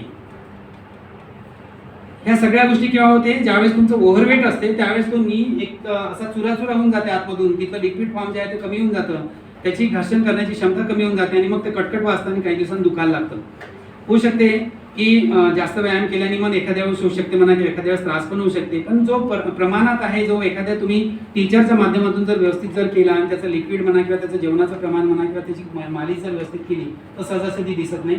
जेवढी तुमची हाईट आहे आज ठीक आहे, तुम्हाला काही वाटत नाही, पण नोकरी लागल्यानंतर हळूहळू शरीर सुटायला लागते आणि मग जाणवते की कुठे ना कुठे त्रास होता, मनाची दृढ प्राप्त होते, एक थोडीशी मनामध्ये कुठे ना कुठे जिद्द निर्माण होते आणि दृढ प्राप्त होते. व्यायामाने कसं आहे की तुम्ही 4-5 जणांसोबत राहा, थोडंसं कुठे ना कुठे तुम्ही सरमिसळ होतात, कुठे ना कुठे तुम्हाला जाणवते की आपण कुठेतरी दुसऱ्यासोबत शेअर करतोय म्हणा किंवा काही. त्याच्यानंतर वृद्धापणापर्यंत सर्व अवयव व ज्ञानेंद्रिय मजबूत राहतात. म्हणजे फिटनेस जर राहिला तर जवळपास ह्या सगळ्या गोष्टी तुम्हाला मिळते. आता या ठिकाणी मी योगासनाचा विषय याच्यासाठी घेतला आहे की हा अष्टांग योग जो आहे तो पुन्हा जाणवते की हे शरीरामध्ये सगळे घटक जे आहेत ते पॉझिटिव्हली ठेवायचं काम जर बसत ना, ते एक अष्टांग योग जो आहे त्याला 8 अंग म्हटले जाते की 8 अंग काय आहे. हे यमनियमा दिसत आहे तुम्हाला. अहिंसा, सत्य, अस्त्य, अपरिग्रह, ब्रह्मचर्य, अपरिग्रह. त्याच्यानंतर नियमामध्ये दिसत आहे तप, शौच, संतोष, स्वाध्याय, ईश्वर प्राणिधान. अहिंसा, माणसाने हिंसक का बनावं, काय गरज आहे कार्टूनमध्ये पोलीस स्टेशनची? किती लोक बदमाश आहे कार्टूनमध्ये? सगळेच लोक बदमाश आहे? नाही ना, 50-100 लोक बदमाश असन जी हिंसा करते किंवा दुसऱ्याला त्रास देते. सगळे जर सामोपचाराने राहिले तर कोणी कोणाला मारलं नाही, कोणी कोणाला दुखवलं नाही, कोणी कोणाला त्रास दिला नाही, तर मला वाटत नाही कोणाला काही गरज पडत बा म्हणून. वेळोवेळी आपले भांडणं होते, म्हणून त्यांनी म्हटलं आहे की त्या हिंसा ज्या आहे कायिक, वाचिक आणि मानसिक, तुम्ही कोणाला जर एखाद्या वेळेस शाप जरी देत असाल की त्याचं भलं न हो असं जरी म्हणत असाल तर ते मानवीय संस्कृतीच्या नुसार ते चुकीचं आहे असंही म्हणायला हरकत नाही. असं म्हटलं जातं की तुम्ही स्वतःचा खड्डा स्वतःसाठी खोदताय. कोणी तुम्हाला हाताने मारत असाल तेही चूक आहे. हा, एखाद्या वेळेस गुन्हा झाला असेल, काही ना काही झालं असेल, त्याला सामोपचाराने कुठे ना कुठे कॉम्प्रोमाइज करून करता येते व्यवस्था, ॲडजस्टमेंट. कधी कधी चिडतो आपण एखाद्या वेळेस, पण तेही एखाद्या वेळेस माहिती आहे की तुम्ही जे बोलताना ते एखाद्या वेळेस कुणाला लागले ना तर त्याचा पण त्रास होऊ शकते. संस्कृतीनुसार म्हणा किंवा या ध्यानानुसार जर विचार केला, या सृष्टीनुसार जर विचार केला तर जवळपास माणूस हा पॉझिटिव्ह पाहिजे. त्याच्यानंतर सत्य, का सत्य बोलायला पाहिजे, का खरं बोललं पाहिजे. खोटं बोलण्यावर किती जण विश्वास ठेवते? राजकारणावर किती जण विश्वास ठेवते? नाही ना. आज भाषण दिलं, अरे का होते खोटं बोलत काही नाही होत, एवढ्या लोकांना ऐकलं ना.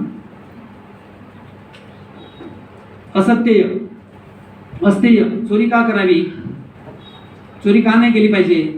त्याच्यानंतर ब्रह्मचर्य, जे सृष्टीनुसार दिलं आहे तुम्हाला की ज्या ब्रह्मचर्याचं पालन करायचं ते तुम्हाला करायलाच पाहिजे. अपरिग्रह, ह्या सगळ्या गोष्टी ज्या आहेत, कोणत्याही गोष्टीचा संचय करणं तुम्हाला जास्तीची गरज नाही आहे. जर एखाद्याच्या घरी 4 गाड्या असेल तर काय 4 ठिकाणी पाय टाकेल का तो? बरोबर आहे का? नाही ना. तर ज्या गोष्टीची आवश्यकता आहे तेवढंच तुम्हाला संचय करायचा आहे, जास्तीचा संचय करायची गरज नाही आहे. जेवढी भूक आहे तेवढंच मिळण्याचा प्रयत्न करा. थोडंसं जास्त असलं तरी काही फरक नाही पडत. याचे नियम दिसते आहे तुम्हाला. हे वरचं जे दिसते आहे ते तुमच्यासाठी आणि नियम दिसते आहे ते समाजासाठी म्हणा किंवा कशासाठी दिसते आहे तुम्हाला. हे दिसते आहे तुम्हाला तप, शौच, संतोष, स्वाध्याय, ईश्वर प्राणिधान. हे जे दिसते आहे तुमच्यासाठी नियम जे दिसते आहे. तप का करायला पाहिजे? तुमच्या आता तपाचे दिवस आहे, एवढं लक्षात ठेवा. जेवढे तुम्ही तापान तेवढे तुम्ही उजळान म्हणा किंवा काही व्हा. सोनं जोपर्यंत तापत नाही तोपर्यंत त्याला कलर चांगला येत नाही म्हणा किंवा चांगलं ते दिसत नाही. बरोबर आहे ना. लोहार जेवढा त्याला पिघळवतो आणि ज्यावेळेस त्याला सेफ देतो त्यावेळेसच ते धारदार म्हणा किंवा चांगलं बनतं. तर तुम्ही हे आज ज्या वयोगटामध्ये आहे त्या वयोगटामध्ये 18 ते 25 मध्ये एखाद्या वेळेस हाच तुमचा कष्टाचा दिवस आहे फक्त, बस. बाकी लक्षात ठेवा. एक वेळेस तुम्ही नोकरीवर लागले तुम्हाला काही करायची गरज नाही आहे. नंतर मग तुमचं कर्तृत्व जे आहे ते समोर राहील आणि यश मागे धावून, एवढं लक्षात ठेवा. या वयात जर तुम्ही झोपलात ना तर संपलं, एवढं काही मिळणार नाही, एवढं लक्षात ठेवा. आणि आता स्ट्रगल जर नाही केला तर तुम्हाला आयुष्यभर स्ट्रगल मिळणार नाही म्हणा किंवा काही मिळणार नाही, एवढं लक्षात ठेवा.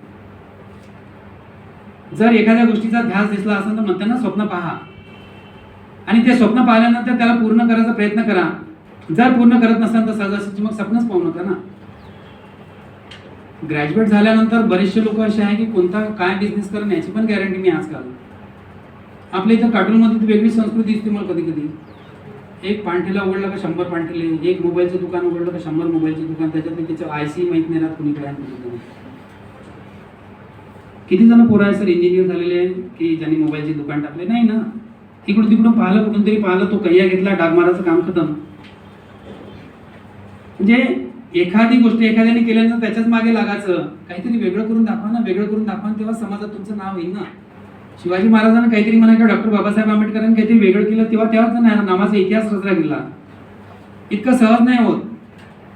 मुकेश ठाकरे सहज नाही म्हणत, राजेंद्र टेकाडे सहज नाही म्हणत. आज जिल्हा परिषदचा एक मात्र टीचर इथे बसलेला आहे, तुम्हाला स्पर्धा परीक्षेचं मार्गदर्शन करण्याकरता त्यांच्याकडे इंचार्ज दिला आहे. बाकी जिल्हा परिषदची टीचर नाही आहे. त्यांच्यामध्ये काहीतरी एबिलिटी होती म्हणा किंवा काहीतरी होतं, त्यांच्यामध्ये जे स्किल होतं त्यांना ते घेरलं गेलं आणि त्यांना सांगितलं की सर तुम्ही याच्यासाठी क्वालिफाय हे सांभाळा. आज मला वाटते जवळपास 1 वर्ष लायब्ररी झाले सुरू होऊन. काही विद्यार्थी सक्सेस पण होत आहेत ना, बरोबर आहे. आणि हे सक्सेसचं प्रमाण हळूहळू वाढन, काही प्रॉब्लेम नाही. तुम्ही जर करणार असाल म्हणा किंवा केलं पाहिजे, हे सगळ्यात महत्त्वाचं आहे. आसनांचा जर समोर आसनांचा उल्लेख येईनच, प्राणायामाचा आहे, प्रत्याहार आहे, धारणा, ध्यान, समाधी आहे. हे सहजासहजी जोपर्यंत अंमलात आणत नाही तोपर्यंत हे सहजासहजी करणं. आसनाचे फायदे बरेच आहे, रक्तभिसरण क्रियापासून सगळ्या गोष्टीपासून तुम्हाला ते फायदा करतात. प्राणायामाचे फायदे बरेच आहेत. नंतर समोर आपण जातो आहे सूर्यनमस्कार व सूर्यनमस्काराचे काय फायदे आहे मी सांगतो तुम्हाला. हे दिसतंय तुम्हाला सूर्यनमस्कार, या स्थिती आहे सूर्यनमस्काराच्या.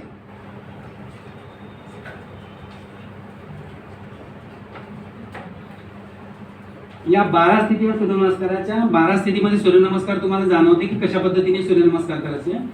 कोणत्याही गोष्टीचं आपण चांगलं काम जेव्हा करतो त्यावेळेस आपण कुठं ना कुठं देवाचं म्हणा किंवा आईवडिलाचं नाव घ्यायचा प्रयत्न करतो. एक थोडासा मान झुकवायचा प्रयत्न करतो, कुठेतरी आपण थोडंसं वाकायचा प्रयत्न करतो आणि जाणवतो की कुठेतरी आपण थोडंसं शरण जातो आपण, बरोबर आहे. आणि या ठिकाणी नमस्कार केल्यानंतर दुसरी पोझिशन दिसते आहे. दुसऱ्या पोझिशन मध्ये दिसते आहे तुम्हाला की हे मागे वाकल्यानंतर हे पायाचे स्नायू स्टिफ झाले आणि इथे मागे वाकल्यानंतर हा कमरेचा भाग जो आहे, हा 33 कण्याचा जो बरगडा आहे तो वाकल्यानंतर इथे जे आपल्या सगळ्याच्या 33 कण आहे तो सेट राहते. या ठिकाणी वाकल्यानंतर या ठिकाणची रक्तभिसरण क्रिया चांगली राहते, याला व्यायाम होते.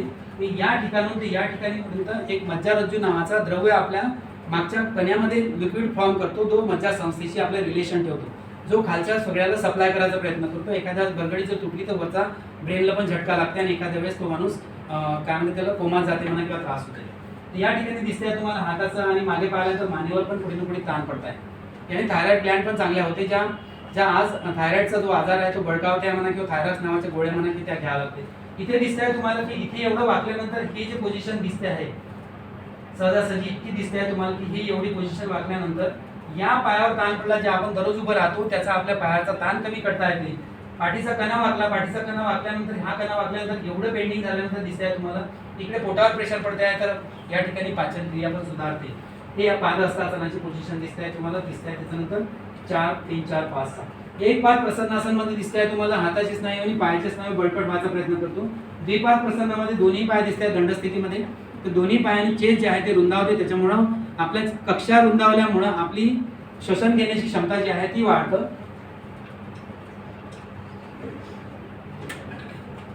या ठिकाणी दिसतंय तुम्हाला अष्टांग नमस्कार. कुठेतरी थोडंसं आपण वाकायचा प्रयत्न करतो, ज्या धरतीला आपण मानायचा प्रयत्न करतो, गुरुत्वाकर्षण क्षमता जिथे जास्त आहे त्या ठिकाणी आपण वाकायचा प्रयत्न करतो, कुठे ना कुठे थोडंसं नमन करायचा प्रयत्न करतो. याला अष्टांग नमस्कार म्हटलं जाते.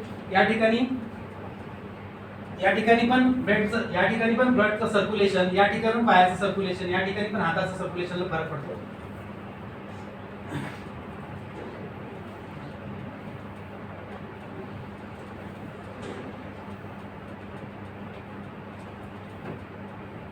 हे दिसतंय तुम्हाला की या ठिकाणी आता पाठीचा कणा वाकलेला आहे. पाठीचा कणा वाकल्यानंतर तुम्हाला दिसतंय की पाठीच्या ज्या मागच्या बरगड्या आहे 1 2 3 4 5, ज्या ठिकाणी सायटिका नावाचा आजार होतो म्हणा किंवा ज्या ठिकाणी डॉक्टर सांगते की आता तुम्हाला ऑपरेशन करावं लागेल, तिथे गॅप आली आहे. हे जे गॅप येण्याचं प्रमाण जे आहे ते कुठेतरी झटका पडला म्हणा किंवा एखाद्या कुठेतरी आपल्याला उसळल्या गेलो, तर या ठिकाणी हे जे आहे याला सेटअप करायचा प्रयत्न 3 4 5 वरचा खालचा जो लंबचा साईड जो आहे तो व्यवस्थित राहते. पायाच्या या साईडनी ताण पडल्यामुळे ती रक्तभिसरण क्रिया, स्नायू आणि पेशी चांगल्या मजबूत होतात. या ठिकाणी दिसतंय तुम्हाला की इथे पोटावर जो ताण पडलेला आहे, या पोटावर ताण पडलेल्यामुळं आपल्या आंतरिंद्रिय ज्या आहे, जिथे लहान आतड्या, मोठ्या आतड्या, स्वादुपिंड, स्प्लीन, अपेंडिक्स आणि त्याच्यानंतर किडनीचा पार्ट, या ठिकाणी या किडनीच्या पार्टवर एक विशेषतः दाब निर्माण झाल्यामुळं इथली पाचन क्रियापासून इथल्या अंतरेंद्रिय जे आहे ते चांगले सुदृढ राहते. दोन्ही हाताची दंडस्थिती आहे, मान मागच्या दिशेला गेली आहे, मान मागे वळते आहे. स्पॉन्डिलोसिस नावासारखा आजार याला कमी करता येतं. मानेची दुखणी म्हणा किंवा नेहमी तुम्ही सतत जर समोर पाहत असाल किंवा कॉम्प्युटरवर राहत असाल तर त्याला हळूहळू कमी करता येतं. ही दिसते पर्वतासनची दिसते तुम्हाला स्थिती. या ठिकाणी पायामध्ये ज्या व्हेरिकोज व्हेन म्हणा किंवा व्हेरिकोज ज्यांच्या एखाद्या वेळेस नस सुजलेले असेल म्हणा किंवा ब्लड जास्त जमा झालं असेल तर यांना या ठिकाणी जाणवतं की हे जर तुम्ही केलं तर तुम्हाला जाणवून घरी जा आणि करून पहा या ठिकाणी केवढा ताण पडतो. या आसनामुळे तुम्हाला जवळपास कितीतरी तुमच्या पायामध्ये क्षमता निर्माण होते आणि पायामध्ये क्षमता निर्माण झाल्यामुळे तुम्हाला जास्तीत जास्त फायदा होतो. त्यानंतर पुन्हा ही पोज काही पोज जे आहे त्याच्यामध्ये एक अश्वसंतलाची पोज रिपीट होते आहे. एक वेळा डावा पाय घ्यायचा, एक वेळा उजवा पाय घ्यायचा. हे सगळे सूर्यनमस्कार तुम्हाला दिसते आहे. मला वाटतं काही जणांची युट्यूबवर हे पण दिसतंय, शिल्पा शेट्टी, मलायका अरोरा वगैरे दिसते. आहे काही जणी कोणतरी आहे त्यांच्यापैकी काहीतरी त्याची युट्यूब म्हणा किंवा काहीतरी CD वगैरे आहे ना. हां, हे ह्या पद्धतीने त्यांचं म्हणणं आहे की आम्ही नेहमी सूर्यनमस्कार घालतो. सूर्यनमस्कार हा सगळ्यात महत्त्वाचा प्रश्न असा आहे की आराध्य देवता आपण ज्याला मानतो, जो आपल्याला ऊर्जा देते, तो ऊर्जा देणारा हा सगळ्यात महत्त्वाचा पृथ्वीचा घटक आहे.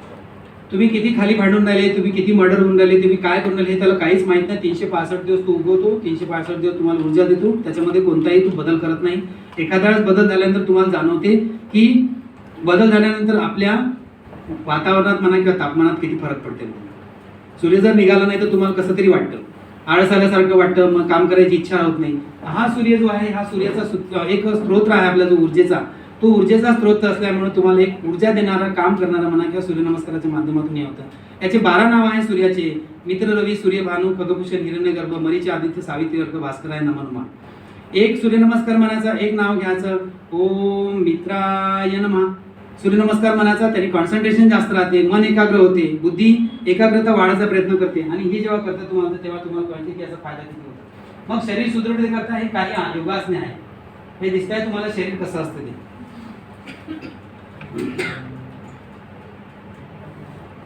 पहिला आसन दिसतंय तुम्हाला सर्वांगासन, ज्याच्यामध्ये जे पाय तुमचे खाली राहते, ज्या पायाचा रक्तभिसरण क्रिया सतत प्रवाह खाली वाहत राहतो, त्याच्यामध्ये कधी कधी रक्ताचा प्रवाह पण आपल्याला कमी मिळतं.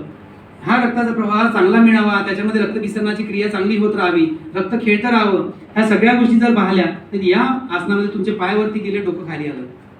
बरोबर आहे. हृदयाचा भाग पा कुठे गेला, जो हृदयाचा भाग मी जसा आता उभा आहे त्या पद्धतीने हृदयाचा भाग उलट दिशेने गेला. लक्षात ठेवायचं, ज्यांना बीपीचा त्रास आहे, ज्यांना शुगरचा त्रास आहे, अशा व्यक्तींना हे आसन करू द्यायचं नाही.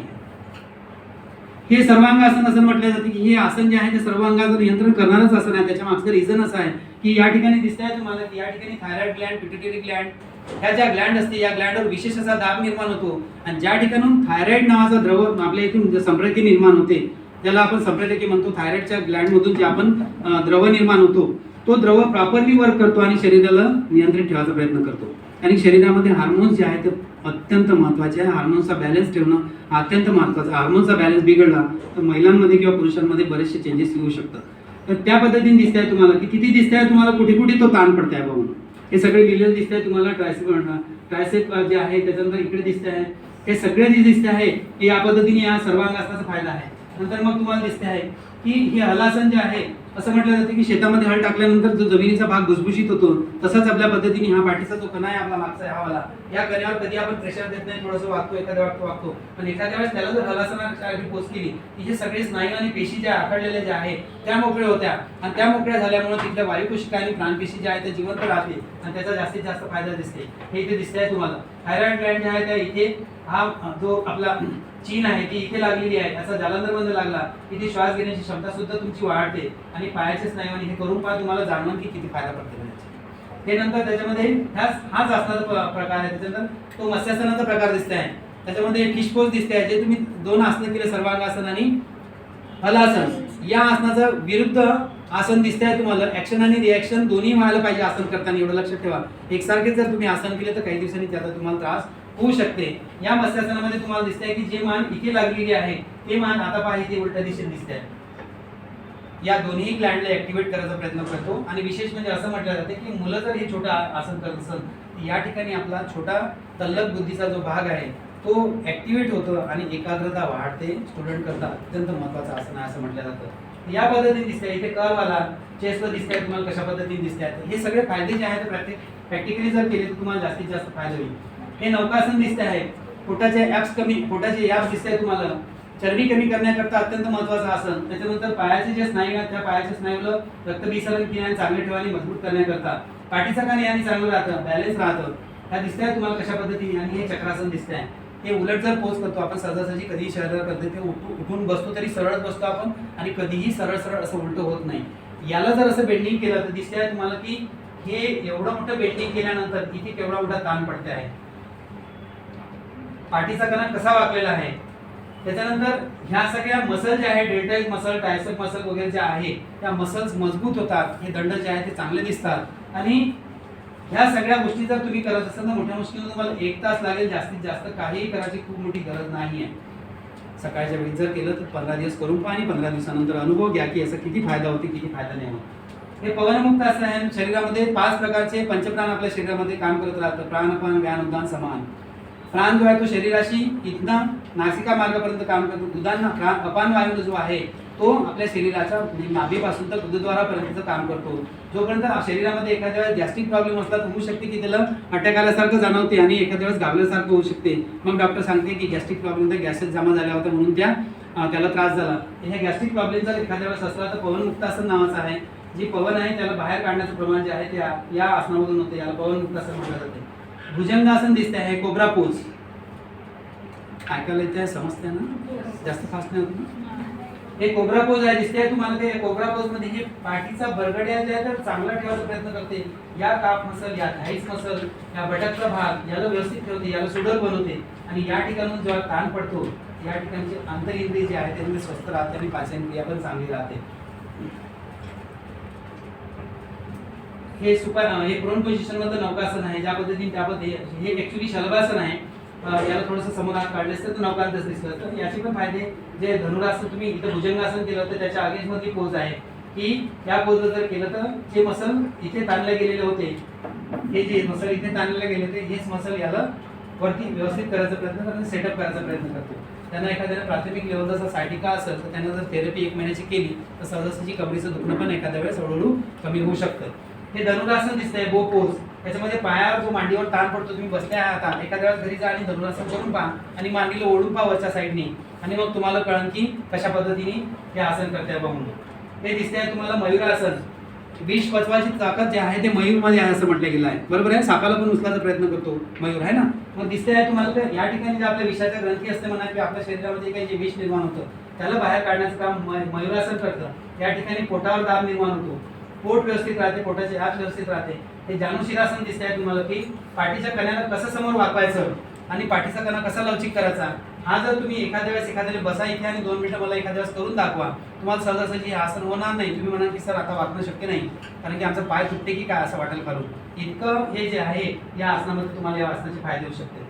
अर्धमत्स्येंद्र आसन हे पीठ देणारं आसन आहे. ज्यांना शुगर आहे म्हणा किंवा ज्यांना पाठीच्या कण्याचा त्रास आहे अशा व्यक्तींसाठी अर्धमत्स्येंद्र आहे. मत्स्येंद्र नावाच्या ऋषी होते, त्यांनी या आसनाचं जडणघडण केली, त्याच्या म्हणून त्याला अर्धमत्स्येंद्र आसन म्हटलं जाते. हे उष्टासन दिसतंय तुम्हाला. हे शुगरच्या पेशंटकरता अत्यंत महत्त्वाचं आसन आहे. ज्यांनी शुगर असेल त्यांनी दिवसातून 4 वेळा 5 वेळा जर केलं तर त्याची शुगर पण हळूहळू कमी होते. कारण की पॅनक्रियाज आणि आतले इंद्रिय जे आहे त्याचा विशेष असा दाब निर्माण होतो. हा दाब निर्माण झाल्यानंतर या पद्धतीने त्याला शुगर जे आहे ते फ्लूट जे आहे ते बाहेर चांगल्या प्रमाणात निघते.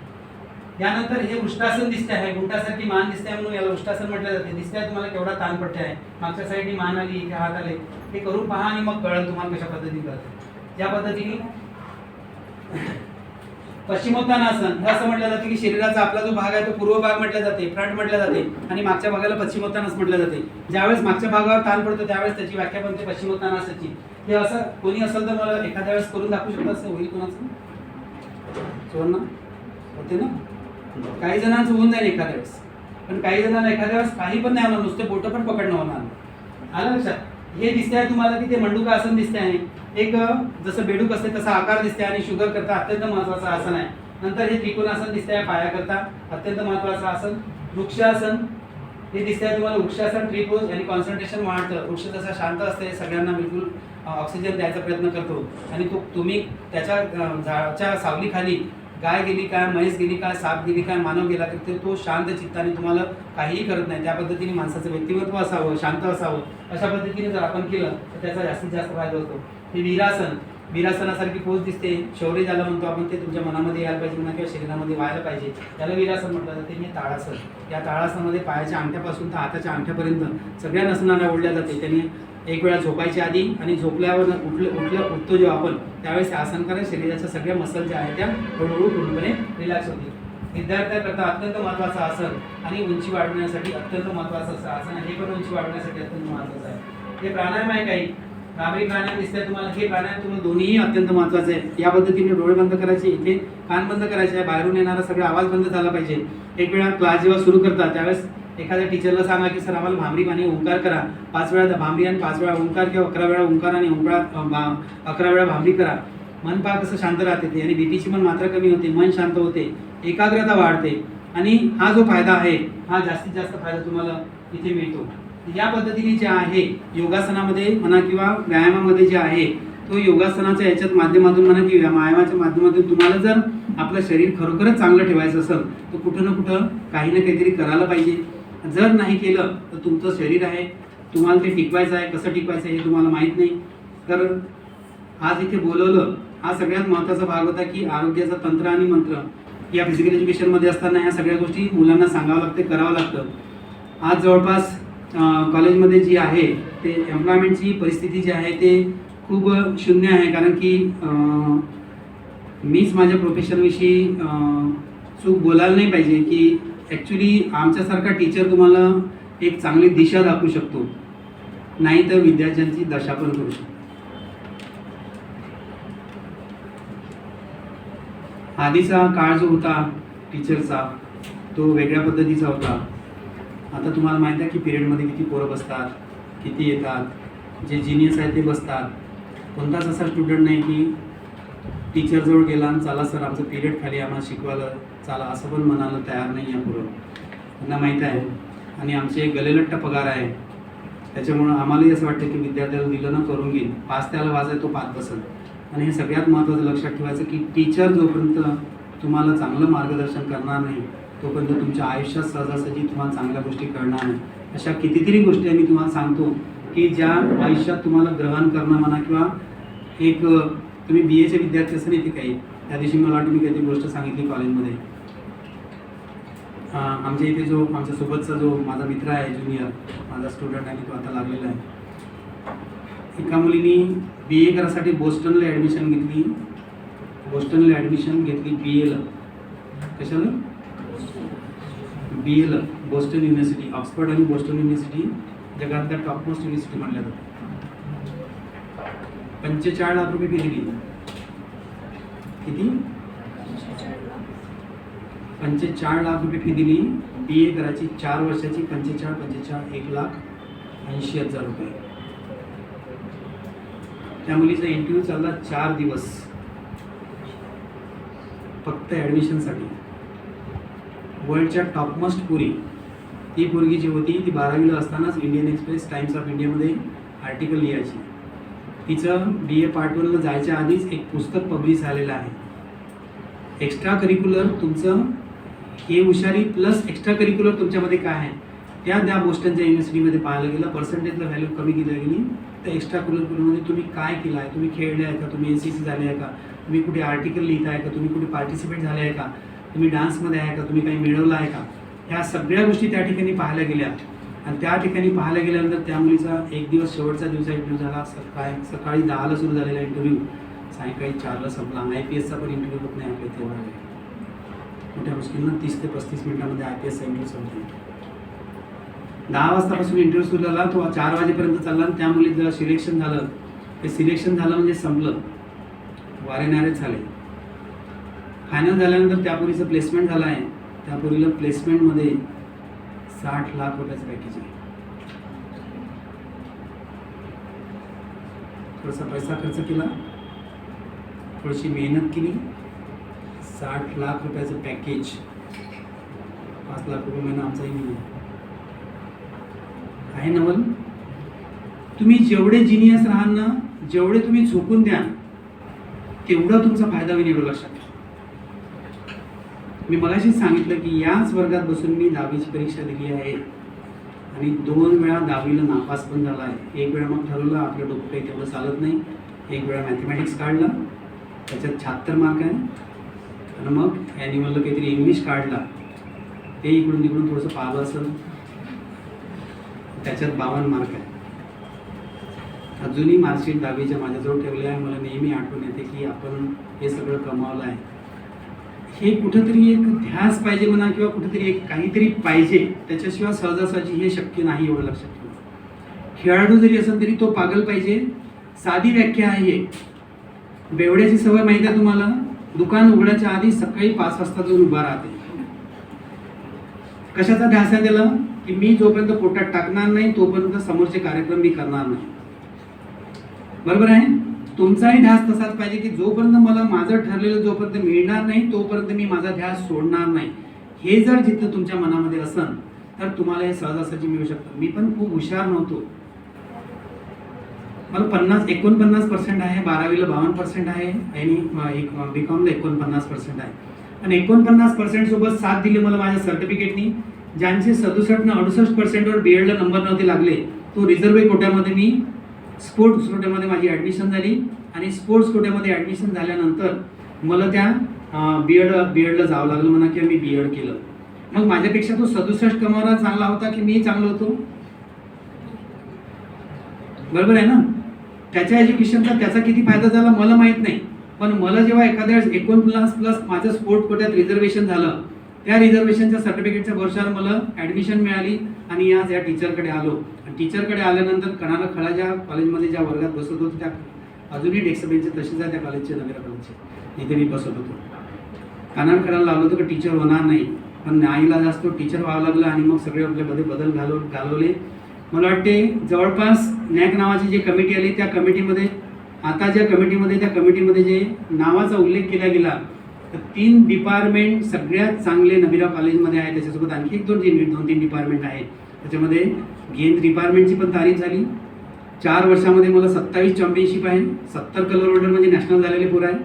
NCC मध्ये जवळपास 17 ते 18 मुलं इंडियन आर्मीला आणि फॉरेस्टला जॉईन झालेले आहे.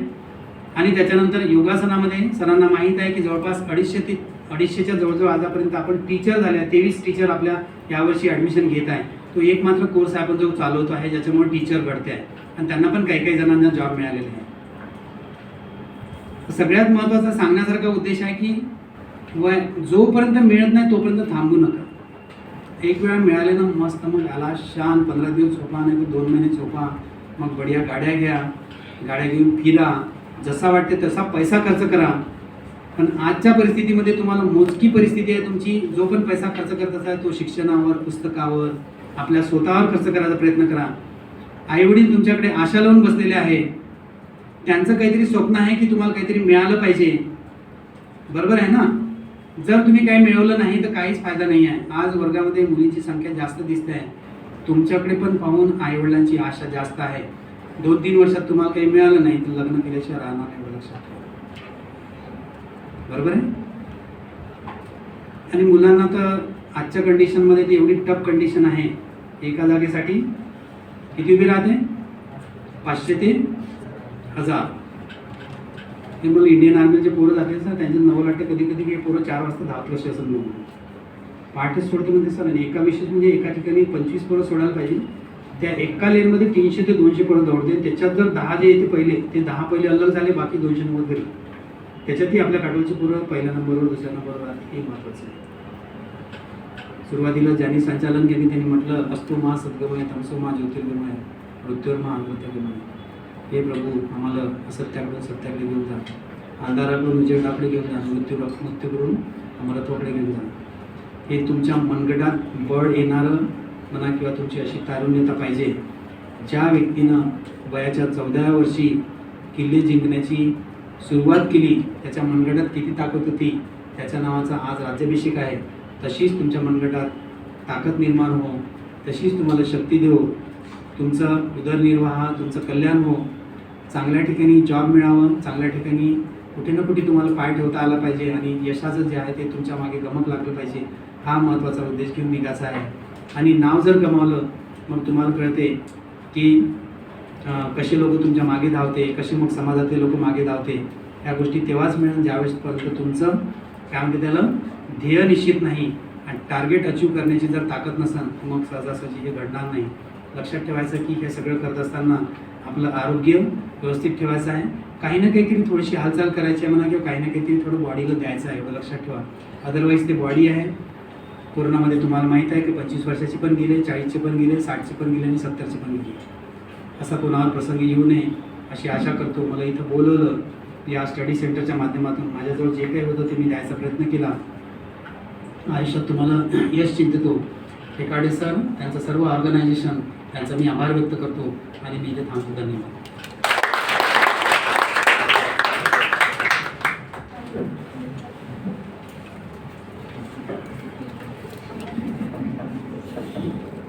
धन्यवाद सर.